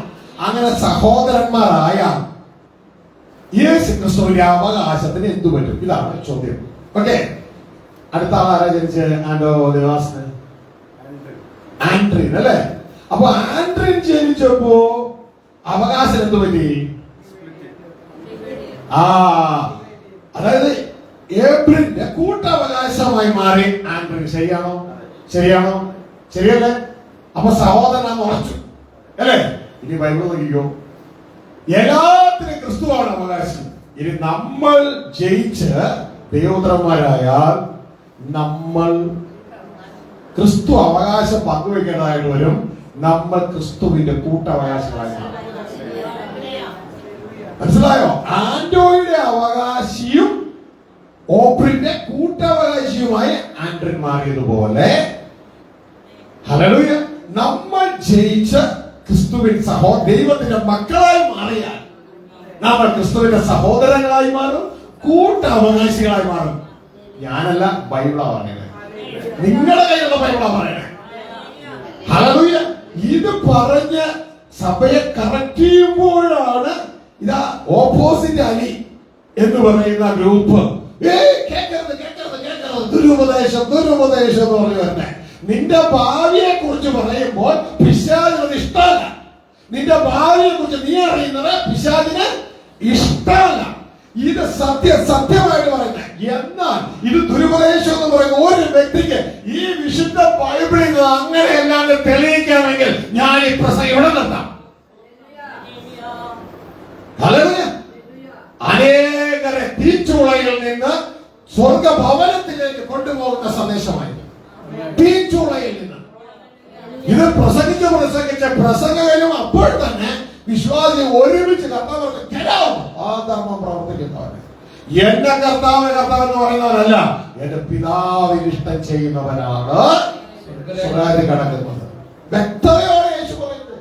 അതിന്റെ അർത്ഥം ഈ ചെയ്തതൊക്കെ തെറ്റാണെന്നാണോ? ലക്ഷ്യമില്ലാതെ കാര്യങ്ങൾ പറഞ്ഞ് ജനത്തെ പിടിച്ചു കിട്ടി. ലക്ഷ്യത്തിലൊന്നും എത്തിയില്ല. ലക്ഷ്യത്തിലാണ്. എന്തുകൊണ്ടാണ് ഇത് സംഭവിക്കുന്നത്? സത്യം അറിയില്ല. കർത്താവ് സത്യം നിങ്ങൾ അറിയുമ്പോൾ സത്യം നിങ്ങളെ സ്വതന്ത്രമാക്കും. കാരണം നീ ആരാണോ നീ അറിയണം. നീ ദൈവത്തിന്റെ മകനാണ്. ഭാവിയിൽ ദൈവത്തിന്റെ മകനാണ്. നീ ജയിച്ചാൽ ദൈവം പറഞ്ഞ് ജയിക്കുന്നവൻ ദൈവത്തിന്റെ മകൻ, ക്രിസ്തുവിന്റെ സഹോദരന, ക്രിസ്തുവിന്റെ കൂട്ടവകാശിയ, ക്രിസ്തുവോട് കൂടെ ക്രിസ്തുവിന്റെ കീഴെ ഭൂമിയുടെ ഭരണം പങ്കിടേണ്ട ആളായിരിക്കുന്നത്. ഒന്നും അറിയില്ല. ഒരു ജാതീയ മനസ്സ് ആരാധിച്ചാൽ കിട്ടും. എന്തെങ്കിലും ചെയ്താൽ തരുന്ന ഒരു ദൈവം. നോ, ഒറിജിനൽ ദൈവം എന്തെങ്കിലും ചെയ്താൽ തരുന്നതല്ല. നിനക്കതിന് യോഗ്യത ഉള്ളതുകൊണ്ടാണ്. നിന്നെ അതിനുവേണ്ടി പ്രപഞ്ചം ഉണ്ടാകുന്ന തെരഞ്ഞെടുത്തത് കൊണ്ടാണ്. ദൈവത്തിന്റെ മകനായി നിന്നെ തെരഞ്ഞെടുത്തതുകൊണ്ടാണ്. ഹല്ലേലൂയ. ഇത് വ്യക്തതയോടെ തിരിച്ചറിയണം. വായിച്ചേ, നമ്മൾ നേരത്തെ വായിച്ചത് റോമ 8:29 നമ്മുടെ അപ്പോയിന്റ്മെന്റ്. ഇനി അതിന്റെ 17 പറയുന്നു, ജയിച്ചു കഴിഞ്ഞ് നീ മക്കളാണെങ്കിൽ നീ അവകാശിയാണ്. ക്രിസ്തുവിന്റെ അവകാശിയല്ല, പിതാവിന്റെ അപ്പന്റെ ആന്റോട് അവകാശി എന്നതുപോലെ അപ്പന്റെ അവകാശി ക്രിസ്തുവോട് എന്ന് കൂട്ടവകാശി. ആൻഡ്രിൻ ഓബ്രിന്റെ കൂട്ടവകാശിയായി തീർന്നതുപോലെ കൂട്ടവകാശി. എഴുതുന്നു വായിച്ചു. റോമർ 8:17 നാം മക്കളെങ്കിലോ അവകാശികളുമാകുന്നു. നാം മക്കളെങ്കിലും. റോമ 8:17. നിങ്ങൾ ബൈബിൾ വിശ്വസിച്ചോളണം അല്ലേ? ശരി. എങ്ങനെ വിശ്വസിക്കണം? അധികമായി. എങ്ങനെ? നിങ്ങൾക്ക് നിങ്ങളുടെ അപ്പൻ ഒരു ബില്ല് എഴുതി വെച്ചിട്ടുണ്ട്. ഒരു ബില്ല്. ആ ബില്ല് അപ്പം മരിച്ചു കഴിയുമ്പോൾ മക്കളെ കൂടി എങ്ങനെയായിരിക്കും വായിക്കണേ? ഒരാള് ചായ കുടിച്ച് മക്കളെ കുടിച്ചിരിക്കുന്നു, ഒരാൾ അങ്ങോട്ട് നടന്ന് വായിക്കുന്നു. അങ്ങനെയാണോ? അല്ല. അത് വായിക്കുമ്പോ ഇനി അവിടെ ഒരു കുത്തിട്ടുണ്ടോ നോക്കിയേ. അല്ല, എനിക്കൊരു സംശയം. അവിടെ എന്റെ അവകാശം പറഞ്ഞപ്പോ അവിടെ ഒരു കുത്തിട്ടുണ്ടോ? അത് കണ്ടിന്യൂസ് ആയിട്ടാണോ? അതിനേക്കാൾ ശ്രദ്ധിച്ചു വായിക്കുന്നത്. മനസ്സിലായോ? ഇത് ഭൂമിയിൽ സ്ഥലത്തേന് കൊണ്ട് തീരുന്ന അവകാശമല്ല, നിത്യ അവകാശം. അവകാശം കുറിച്ച് എഴുതി വെച്ചിട്ടുണ്ട്. വായിക്കേ. നാം മക്കളെങ്കിലോ അവകാശികളുമാകുന്നു. ദൈവത്തിന്റെ അവകാശികളും ക്രിസ്തുവിന് കൂട്ടവകാശികളും തന്നെ. കേട്ടോ നിങ്ങൾ കേട്ടോ? അവകാശത്തെ കുറിച്ചാ പറയണേ മക്കളെ. അവകാശത്തെ കുറിച്ച് നാം മക്കളെങ്കിൽ, ദൈവത്തിന്റെ മക്കളെങ്കിൽ അവകാശികളും തന്നെ. ആരുടെ? ദൈവത്തിന്റെ അവകാശം. ആരുടെ? ക്രിസ്തുവിന്റെ അല്ല. ക്രിസ്തുവിന്റെ അല്ല, ദൈവത്തിന്റെ അപ്പന്റെ സ്വർഗ്ഗസ്ഥ പിതാവിന്റെ അവകാശികളും ക്രിസ്തുവിന് കൂട്ടവകാശികളും തന്നെ. ക്രിസ്തുവിന് കൂട്ടവകാശികളും തന്നെ. ഇനി നിങ്ങൾക്ക് വിശ്വസിക്കാൻ പ്രയാസം. നേരത്തെ ദൈവത്തിന്റെ സകലത്തിലെ അവകാശി ആരായിരുന്നു? എബ്രായർ 1:2 ആരായിരുന്നു? അവനെ സകലത്തിലും അവകാശിയാക്കി വെച്ചു. അപ്പൊ തന്നെ ദൈവം എന്ത് ചെയ്തു? നമ്മളെ മുൻ നിയമിച്ചു. എന്തായിട്ട്? നമ്മളെ മുൻ നിയമിച്ചു. എന്തായിട്ട്? പറ. ബൈബിൾ കൊണ്ട് പറഞ്ഞാൽ മതി. എന്തായിട്ട്? തന്റെ പുത്രൻ അനേക സഹോദരന്മാരിൽ ആദ്യജാതൻ, മൂത്തവൻ ആകേണ്ടത്. ആദ്യം ജനിച്ചവൻ ആകേണ്ടതിന് അവന്റെ സ്വരൂപത്തോട് അനുരൂപമാകുവാൻ നമ്മളെ മുൻ നിയമിച്ചു. ഇതാണ് ദൈവ ഇഷ്ടം. ഇതാ പറഞ്ഞത് എന്റെ കർത്താവ് എന്ന് പറയുന്നത് എന്റെ പിതാവിന്റെ ഇഷ്ടം ചെയ്യുന്നവരാണ് സ്വർഗ്ഗരാജ്യം കിടക്കുന്നത്. അല്ല, സ്വർഗ്ഗരാജ്യം വേണ്ട, ബാക്കിയുള്ളതൊക്കെ മതി എന്നുണ്ടെങ്കിൽ ഇന്ന് ഓടുന്നത് പോലെയൊക്കെ ഓടിയാൽ മതി. അല്ല, സ്വർഗ്ഗരാജ്യം വേണോ? പിതാവിന്റെ ഇഷ്ടം ചെയ്യുന്നവരായിരിക്കണം. മനസ്സിലാകുന്നുണ്ടോ? മനുഷ്യരുടെ സപ്പോർട്ട് സെമിത്തേരി വരെ പോകും, അതിന്റെ അപ്പുറത്തേക്ക് പോകില്ല. എന്നാൽ സെമിത്തേരിക്ക് അപ്പുറം ശരീരം വിട്ട് കർത്താവോടുകൂടി ആയിരിക്കുന്ന സമയമുണ്ട്. ആ സമയം കർത്താവ് നമ്മളെ തള്ളിക്കളയരുത്. നാം വ്യക്തതയോടെ പിതാവിന്റെ ഇഷ്ടം എന്താണെന്ന് മനസ്സിലാക്കി പ്രവർത്തിക്കണം. മനസ്സിലാവുന്നുണ്ടോ? ഹല്ലേലൂയ. ഇതുകൊണ്ടാണ് ഇത് കാൽവരി ക്രൂശിലെ യാഗം കഴിഞ്ഞ ഉടനെ അന്ന് മുതൽ നമുക്ക് വീട്ടിൽ ചിരിക്കാനുള്ള റൈറ്റ്, ദൈവഭവനത്തിൽ വീട്ടിൽ ചിരിക്കാനുള്ള റൈറ്റ് കിട്ടി. അതുകൊണ്ടാണ്, അതായത് അന്ന് യേശു ക്രിസ്തു നമ്മളെ കാൽവരി ക്രൂശിൽ പുതിയ സൃഷ്ടികളാക്കി. അതുകൊണ്ടാണ് താൻ ഇറങ്ങി വരുമ്പോ, അതായത് താൻ ഉയർത്തെഴുന്നേറ്റ് വരുമ്പോൾ മഗ്ദലക്കാരി മറിയ തനിക്ക് എതിരെ വരും. മറിയോട് പറഞ്ഞ ആദ്യ സന്ദേശം എന്നാന്നറിയോ? മറിയോട് പറഞ്ഞ ആദ്യ സന്ദേശം എന്നാന്നറിയോ? ഞാന് എന്റെയും നിങ്ങളുടെയും പിതാവിന്റെ അടുക്കിലേക്ക് പോകുന്നു. നീ ഇത് പോയി എന്റെ ശിഷ്യന്മാരോട് പറയാനല്ല പറഞ്ഞേ, എന്റെ സഹോദരന്മാരോട് പോയി ഈ കാര്യം അറിയിക്കണം. ആദ്യ സന്ദേശത്തിൽ തന്നെ പറയാം, സഹോദരന്മാരോട് പോയി പറ. അപ്പൊ യേശു നമ്മൾ ആരായിട്ട് കാണുന്നേ? സഹോദരന്മാർ. നമുക്ക് എന്തുകൊണ്ട് തിരിച്ചങ്ങനെ കണ്ടുകൂടാ? യേശു നമ്മുടെ കർത്താവാണ്, അപ്പോൾ തന്നെ കുടുംബത്തിന്റെ ലീഡറാണ്, നമ്മുടെ നായകനാണ്, അപ്പോൾ തന്നെ നമ്മളുടെ സഹോദരനുമാണ്. ഇവിടെ പുതിയ സൃഷ്ടിയിൽ മനസ്സിലാവുന്നുണ്ടോ? പല പല റോളുകളുണ്ട്. പ്രപഞ്ചത്തിന്റെ രാജാവാണ് ക്രിസ്തു, പിതാവിനാക്കപ്പെട്ട പ്രപഞ്ചത്തിന്റെ രാജാവ്. ഹല്ലേലൂയ. ഇതാ നിങ്ങൾ വായിച്ച സങ്കീർത്തനത്തിൽ എഴുതിയിരിക്കുന്നു, ഇതാ ഞാൻ എന്റെ രാജാവിനെ സിയോനിൽ വാഴിച്ചിരിക്കുന്നു. ഹല്ലേലൂയ. പുത്രനെ, അവനാണ് ദൈവപുത്രനായ ക്രിസ്തു. അവനെ ചുംബിച്ചോ അല്ലെങ്കിൽ വഴി വെച്ച് നിങ്ങൾ നശിച്ചു പോകും. അപ്പോൾ തന്നെ യേശു ക്രിസ്തു നമ്മളുടെ നായകനാണ്, നമ്മളുടെ രക്ഷകനാണ്. മനസ്സിലാകുന്നോ? കുടുംബത്തിലേക്ക് വരുമ്പോൾ നമ്മളുടെ മൂത്ത സഹോദരൻ. ഈ ഒരു തിരിച്ചറിവ് നമ്മുടെ ജീവിതത്തിൽ വേണം. നമുക്കൊരു പ്രധാനമന്ത്രി ഉണ്ടായിരുന്നില്ലേ? ഇന്ദിരാഗാന്ധി, ശരിയാണോ? രാജ്യത്തിന്റെ തലവിയായിരുന്നു, ശരിയാണോ? ഹല്ലേലൂയ. അത് ലോർഡ് എന്ന് വിളിക്കുന്ന ആളായിരുന്നു. അപ്പോൾ തന്നെ താൻ നല്ലൊരു അമ്മയായിരുന്നു, ശരിയാണോ? അല്ലേ? വീട്ടിൽ ചെന്ന് കഴിഞ്ഞാൽ നല്ലൊരു ഭാര്യയാണ് ഭർത്താവ്, ശരിയാണോ? ഇങ്ങനെ പല പല റോളുകൾ ഉണ്ട്, ക്രിസ്തുവിനുമുണ്ട്. ഇതാ ഞാനായിരിക്കുന്ന റാസക്കാമ എന്ന് പറയുന്ന സ്ഥലം, അവിടുത്തെ രാജാവിന്റെ മകൻ എൻ്റെ ഒരു കൂട്ടുകാരനാണ്. ഞാൻ ഒരിക്കലും ചോദിച്ചു, നീയല്ലേ ഇവിടുത്തെ രാജാവ്? അപ്പൊ അദ്ദേഹം പറഞ്ഞൊരു കാര്യം എന്ന് പറയുന്നത്, ഞാനല്ല രാജാവ്, രാജാവ് അവിടെ രാജാക്കന്മാരുടെ മക്കളെയൊക്കെ ക്ഷണിക്കുന്ന പറയുന്നത് രാജാവ് എന്റെ മൂത്ത ചേട്ടനാണ്. എനിക്ക് പോലീസ് ഡിപ്പാർട്ട്മെന്റ് മുഴുവൻ ചുമതലയാണ്. അവർ വീട്ടില് ഞങ്ങൾ സഹോദരന്മാരാണ്. ഇന്ന് പുറത്തേക്ക് ഇറങ്ങുമ്പോ പോലീസിന്റെ ടോപ്പ് ഞാനാണ്. എന്റെ പ്രിയ സഹോദരങ്ങളെ, നമ്മൾ ഏത് കുടുംബത്തിലേക്കാണ് വിളിച്ചെങ്ങനെ? സ്വർഗീയ രാജകുടുംബത്തിലേക്കാണ് വിളിച്ചത്. മനസ്സിലാവുന്നുണ്ടോ? അപ്പൊ അവിടുത്തെ നമ്മുടെ സ്ഥാനം തിരിച്ചറി. ഇവിടെ നമ്മൾ കേടായി പോയ യൂണിറ്റുകളാണ്. ഈ കേടായി പോയ യൂണിറ്റ് ഇത് കൂടി പറഞ്ഞ് നമ്മൾ ഈ സെക്ഷനെ തീർക്കുകയാണ്, അല്ലെ? ഒന്നിനൊക്കെയല്ലേ തീർക്കട്ടെ? ശ്രദ്ധിക്കുക, കേടായി പോയ യൂണിറ്റ്. ഈ കേടായി പോയ യൂണിറ്റ് ശ്രദ്ധിച്ച്, ആ കേടായി പോയ യൂണിറ്റ് ഇവിടെ കൊണ്ടുവന്നായിരുന്നു. ഞാൻ ഇവിടെ വെച്ചിട്ട്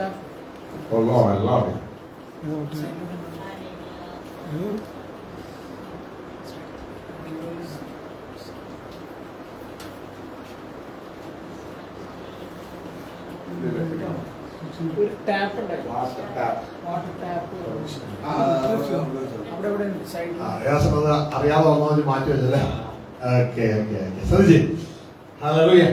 ശ്രദ്ധിക്കുക മകളെ, നാം ഇവിടെ ഓരോരുത്തരും കേടായി പോയിട്ടാണ്. നമ്മൾ ക്രിസ്തുവെ പോലെയാണെന്ന് ചിന്തിച്ചു. ശരിക്കും പറഞ്ഞാൽ നിങ്ങൾ ശ്രദ്ധിച്ചു കഴിഞ്ഞാൽ ദൈവം നമ്മൾ പ്രപഞ്ചത്തിലേക്ക് നോക്കിയാൽ, സൃഷ്ടികളിലേക്ക് നോക്കിയാൽ ദൈവത്തിന്റെ മഹത്വം കാണാം. ഒരു റോസാപ്പൂ വിരിയുമ്പോൾ അതിന്റെ വാസന നമ്മൾ അറിയാതെ ചിലരെങ്കിലും സൃഷ്ടാവിനെ ഒന്ന് കാണുന്നു, സൃഷ്ടാവിന്റെ മഹത്വം, അല്ലേ? എന്നാൽ സൃഷ്ടാവിന്റെ വ്യക്തിത്വം ഇതിലൊന്നും കാണാൻ പറ്റത്തില്ല.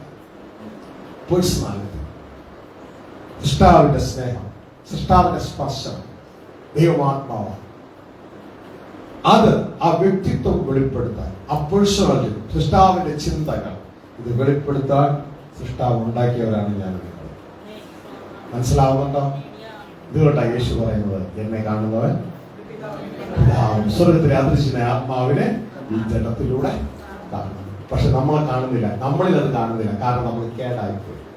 സ്വർഗത്തിന്റെ ഭൂമിയിലേക്കുള്ള ഇന്റർഫേസുകളാണ് ഞാൻ. ഇന്റർഫേസ് എന്ന് വെച്ചാൽ രണ്ട് മണ്ഡലങ്ങളെ തമ്മിൽ കൂട്ടിയോജിപ്പിക്കുന്ന ഒരു വസ്തുവിനെയാണ്. കമ്പ്യൂട്ടറിൽ ധാരാളം ഇന്റർഫേസ് ഉണ്ടായ വയറുകളൊക്കെ ഇന്റർഫേസ് എന്നാണ് പറയുന്നത്. അങ്ങനെ ഇന്റർഫേസ്, കീബോർഡ് ഒരു ഇന്റർഫേസ് ആണ്. മനുഷ്യന് കമ്പ്യൂട്ടറുമായിട്ട് സംസാരിക്കാൻ കീബോർഡ് ഒരു ഇന്റർഫേസ് ആണ്. ഇതേപോലെ ധാരാളം ഇന്റർഫേസുകളുണ്ട്. ഇവിടെ ഇരിക്കുന്ന സ്പീക്കർ കണ്ടോ? സ്പീക്കർ ഒരു ഇന്റർഫേസ് ആണ്. Interface okay. അതിന്റെ മലയാളം എന്താ പറയുന്നത്? സമ്പർക്കമുഖം. സമ്പർക്കമുഖം. സമ്പർക്കമുഖം മലയാളത്തില് ഇന്റർഫേസ് ആണ്. അപ്പോ നിങ്ങൾ സ്പീക്കറിനോട് കേട്ടോണ്ടിരിക്കുകയാണ്. അപ്പൊ സ്പീക്കറിനോട് നിങ്ങൾ സംസാരിക്കുകയാണ്. സ്പീക്കറെ നീ എന്താണ് ഞങ്ങളോട് ഇങ്ങനെ പറഞ്ഞത്? സ്പീക്കർ ചോദിച്ച സ്പീക്കർ എന്ന് പറയും. സഹോദരിമാരെ, സ്പീക്കറിനോട് ചോദിക്കാം, നീ എന്താണ് ഞങ്ങളോട് ഇങ്ങനെ പറഞ്ഞത്? സ്പീക്കറല്ലേ പറയണേ. അപ്പൊ സ്പീക്കർ എന്ത് പറയും? എന്തായിരിക്കും സ്പീക്കർ പറയാൻ? ആമേൻ ആമേൻ, ഞാൻ നിങ്ങളോട് പറയുന്നു. സ്പീക്കർ പറയോ? എനിക്ക് സ്വയമേ ഒന്നും പറയുവാൻ കഴിയുകയില്ല. ഈ ഷാജി എന്തൊക്കെ മൈക്കിലൂടെ ആ പോഡിയത്തിൽ നിന്ന് പറയുന്നുവോ അത് മാത്രമേ എനിക്ക് പറയാൻ കഴിയുള്ളൂ.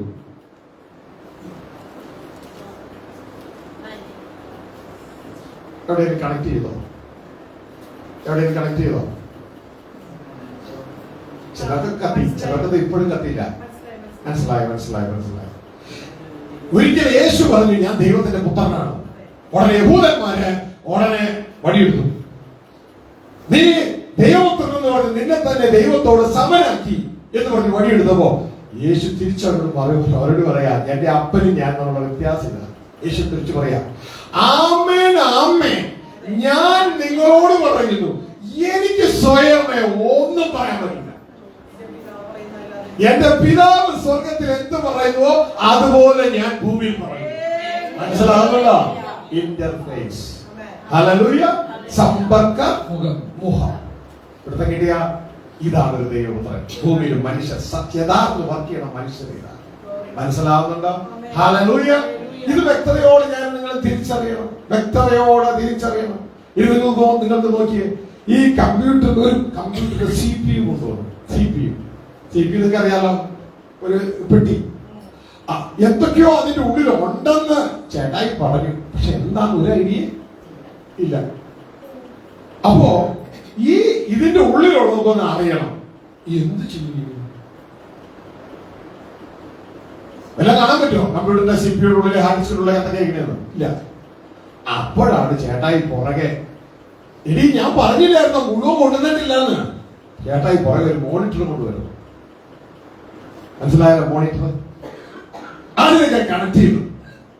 മോണിറ്ററിലേക്ക് കണക്ട് ചെയ്തപ്പോ CPU ഉള്ളിലുള്ള സാധനങ്ങൾക്ക് തെളിഞ്ഞു വരുന്നു മോണിറ്ററിലൂടെ. മനസ്സിലായോ? ആരോ പറഞ്ഞു, ആരോ മോണിറ്ററോട് ചോദിച്ചു. മോണിറ്ററിന്റെ TV പോലെയുള്ള സാധനം. ആരോ മോണിറ്ററോട് ചോദിച്ചു, മോണിറ്ററെ CPU ഉള്ളിലുള്ളതൊക്കെ ഞങ്ങൾക്ക് കാണിച്ചതാ. ഉടനെ മോണിറ്റർ പറഞ്ഞു, ഇതാ എന്നെ നോക്കിയാൽ മതി, CPU ഉള്ളിലുള്ളതൊക്കെ നിങ്ങൾക്ക് കാണാം. മനസ്സിലായ? ഇവിടുത്തെ കിട്ടിയ ഇനി വല്ല കണക്ഷൻ വരുന്നുണ്ടോ? അദൃശ്യനായ ആത്മാവാകുന്ന ദൈവത്തെ ആരും ഒരു നാള് കണ്ടിട്ടില്ല. പക്ഷെ തന്റെ മാറിലിരിക്കുന്ന പുത്രനെ, അത് സ്പീക്കർ ആകട്ടെ, CPU മോണിറ്റർ ആകട്ടെ, ആ പിതാവിനെ വെളിപ്പെടുത്തുന്നു. മനസ്സിലായോ? വെളിപ്പെടുത്തുന്നു. ഈ ക്രിസ്തുവിനെ പോലെ ആകാനായി എന്നെ നിങ്ങളെ മുമ്പ് വെച്ചേക്കണം. ഇവിടുത്തെ കിട്ടിയ അല്ലെങ്കിൽ ഈ ക്രിസ്തുവിനെ പോലെ ആകാൻ എന്നെ നിങ്ങളെ വെച്ചേക്കണേ. ഇത് ഞാൻ നിങ്ങൾ അറിയലെന്നാണ് ആരുടെ ആഗ്രഹം? ശത്രു ആഗ്രഹിക്കുന്നത്.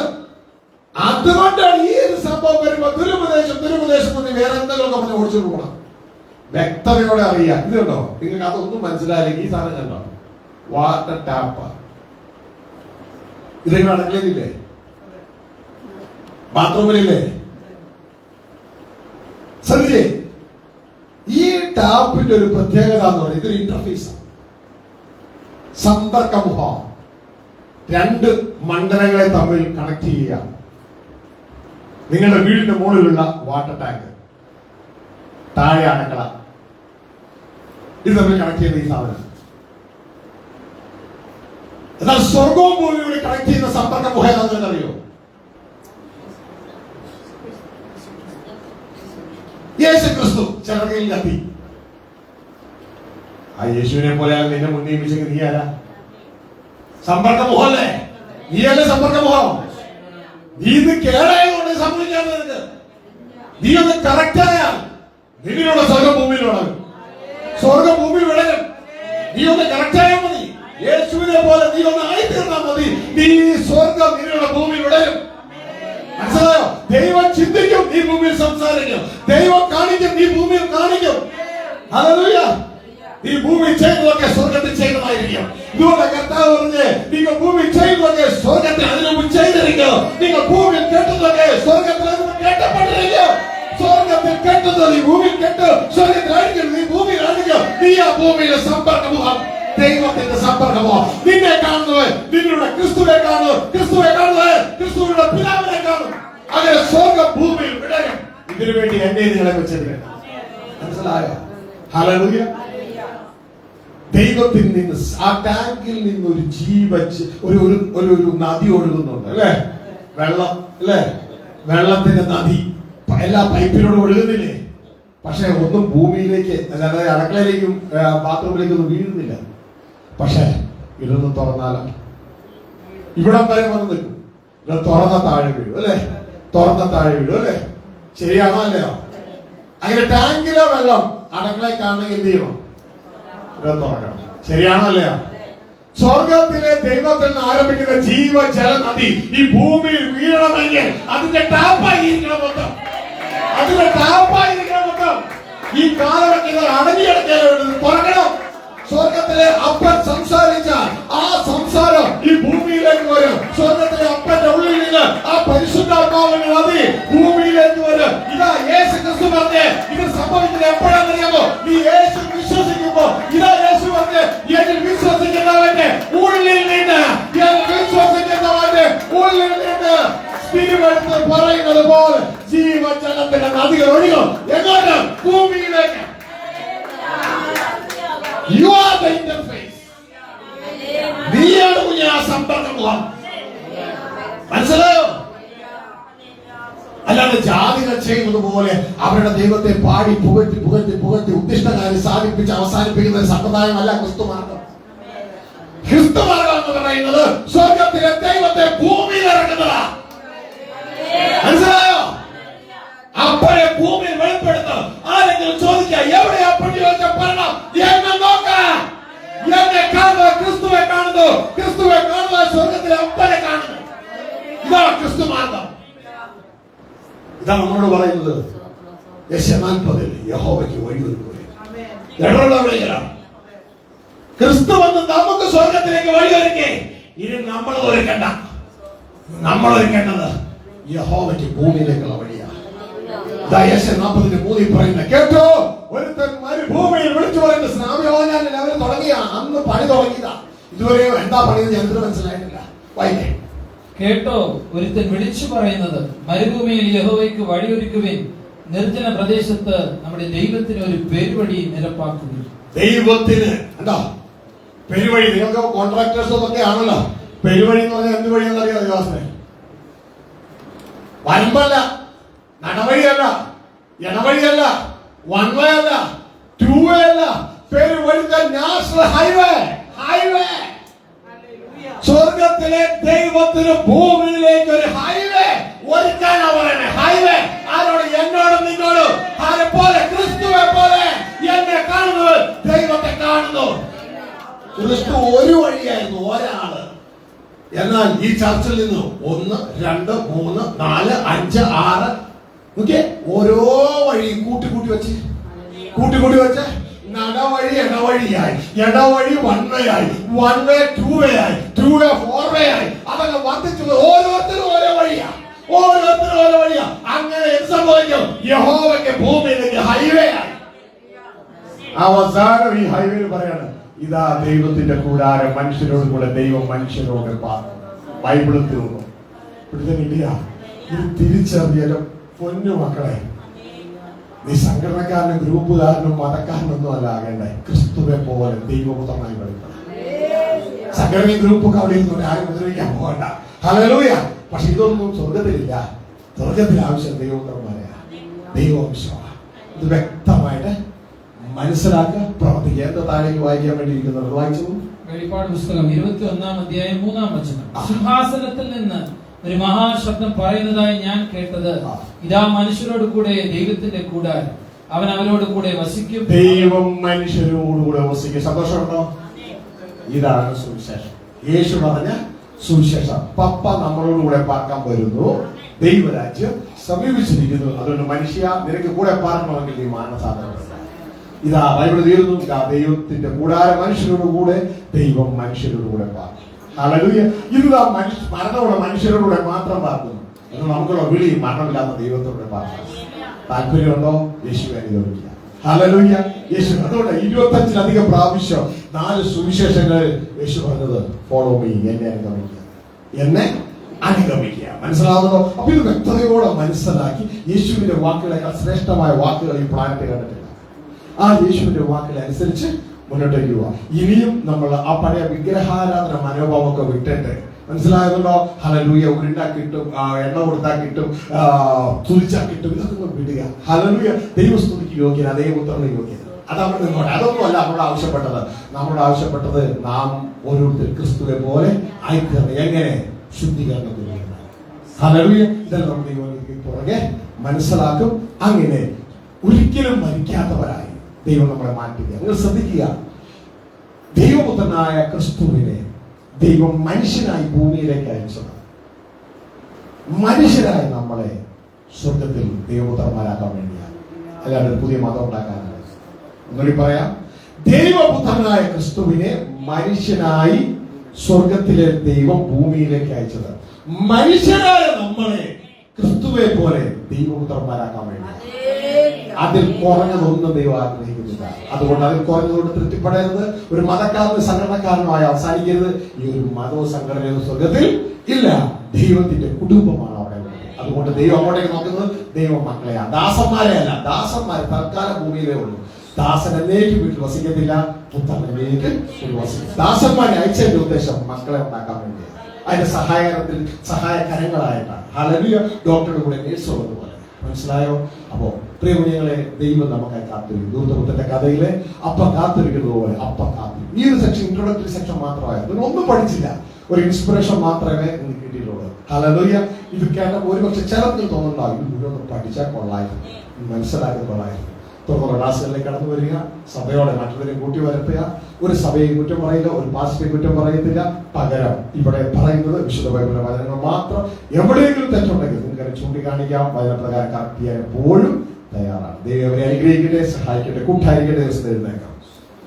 കേട്ട വചനത്തിന്റെ മുമ്പാകെ നമുക്ക് നമ്മളെ തന്നെ സമർപ്പിക്കാം. ലോകത്തിന്റെ വിവിധ ഭാഗങ്ങളിലായിരിക്കുന്ന എല്ലാ ദൈവമക്കളും, ഈ ശബ്ദ കാഴ്ച കേൾക്കുന്നത് എല്ലാ ദൈവമക്കളും, നിങ്ങൾ ഇപ്പോൾ കേട്ടുകൊണ്ടിരിക്കുന്ന ഡിസ്ട്രിക്റ്റിൽ വൈപ്പിൻകര എന്ന് പറയുന്ന ഒരു സ്ഥലത്തുനിന്നാണ്. അവിടെ ഒരു സ്വതന്ത്ര പെന്തക്കോസ്ത് ചർച്ചിന്റെ സന്ദേശം, അവിടെയാണ് ഈ സന്ദേശം അറിയിക്കുന്നത്. നിങ്ങൾക്കും ആർക്കെങ്കിലും ഈ പരിസരത്തുള്ളവർക്ക് താല്പര്യമുണ്ടെങ്കിൽ കടന്നു വരാവുന്നതാണ്. ദൈവം നിങ്ങളെ അവരെ അനുഗ്രഹിക്കട്ടെ. ഒരു വാക്ക് പ്രാർത്ഥിക്കുക. സ്വർഗ്ഗസ്ഥ പിതാവേ, ഈ ദേശത്തെ അങ്ങ് അനുഗ്രഹിച്ച ഈ മക്കൾക്ക് വേണ്ടി അങ്ങ് ഒരുക്കിയ വരം ലഭിച്ചവർക്ക് മാത്രം കൊടുക്കുന്ന ഈ മന്നയ്ക്കായി സ്തോത്രം ചെയ്യും. യേശു ക്രിസ്തു ഇങ്ങനെയാണ് പറഞ്ഞത്. നീ എന്തുകൊണ്ട് ഉപമകളായി എല്ലാം പറഞ്ഞത്? യേശു പറഞ്ഞു, പുറമെയുള്ളവർക്ക് നിങ്ങൾക്കും ഇത് ലഭിച്ചിരിക്കുന്നു, അവർക്കോ ഇത് ലഭിച്ചിട്ടില്ല. അതുകൊണ്ട് അത്ര ഞാൻ ഉപമകളായി സംസാരിക്കും. എന്നാൽ അപ്പ ഈ ദേശത്തെ, ഈ ജനത്തെ അങ്ങ് തെരഞ്ഞെടുത്തതിനായി ഈ ശബ്ദ കാഴ്ച പ്രതിയിൽ ആരെല്ലാം കൊണ്ടുവന്നു അങ്ങ് അവരെ തെരഞ്ഞെടുത്തതിനായി ക്രിസ്തുവോട് ചേർന്ന് ഞാനും അങ്ങ് സ്തുതിക്കുന്നു. പ്രിയ നല്ല പിതാവേ, ഇവരെല്ലാം അങ്ങ് ആഗ്രഹിക്കുന്നത് പോലെ അങ്ങയുടെ ഇഷ്ടം ചെയ്ത ആ ലക്ഷ്യത്തിലെത്തുവാൻ, അങ്ങയുടെ കുടുംബമായി തീരുവാൻ ഇവരെല്ലാം അങ്ങ് സഹായിക്കണമെന്ന് പ്രാർത്ഥിക്കുന്നു.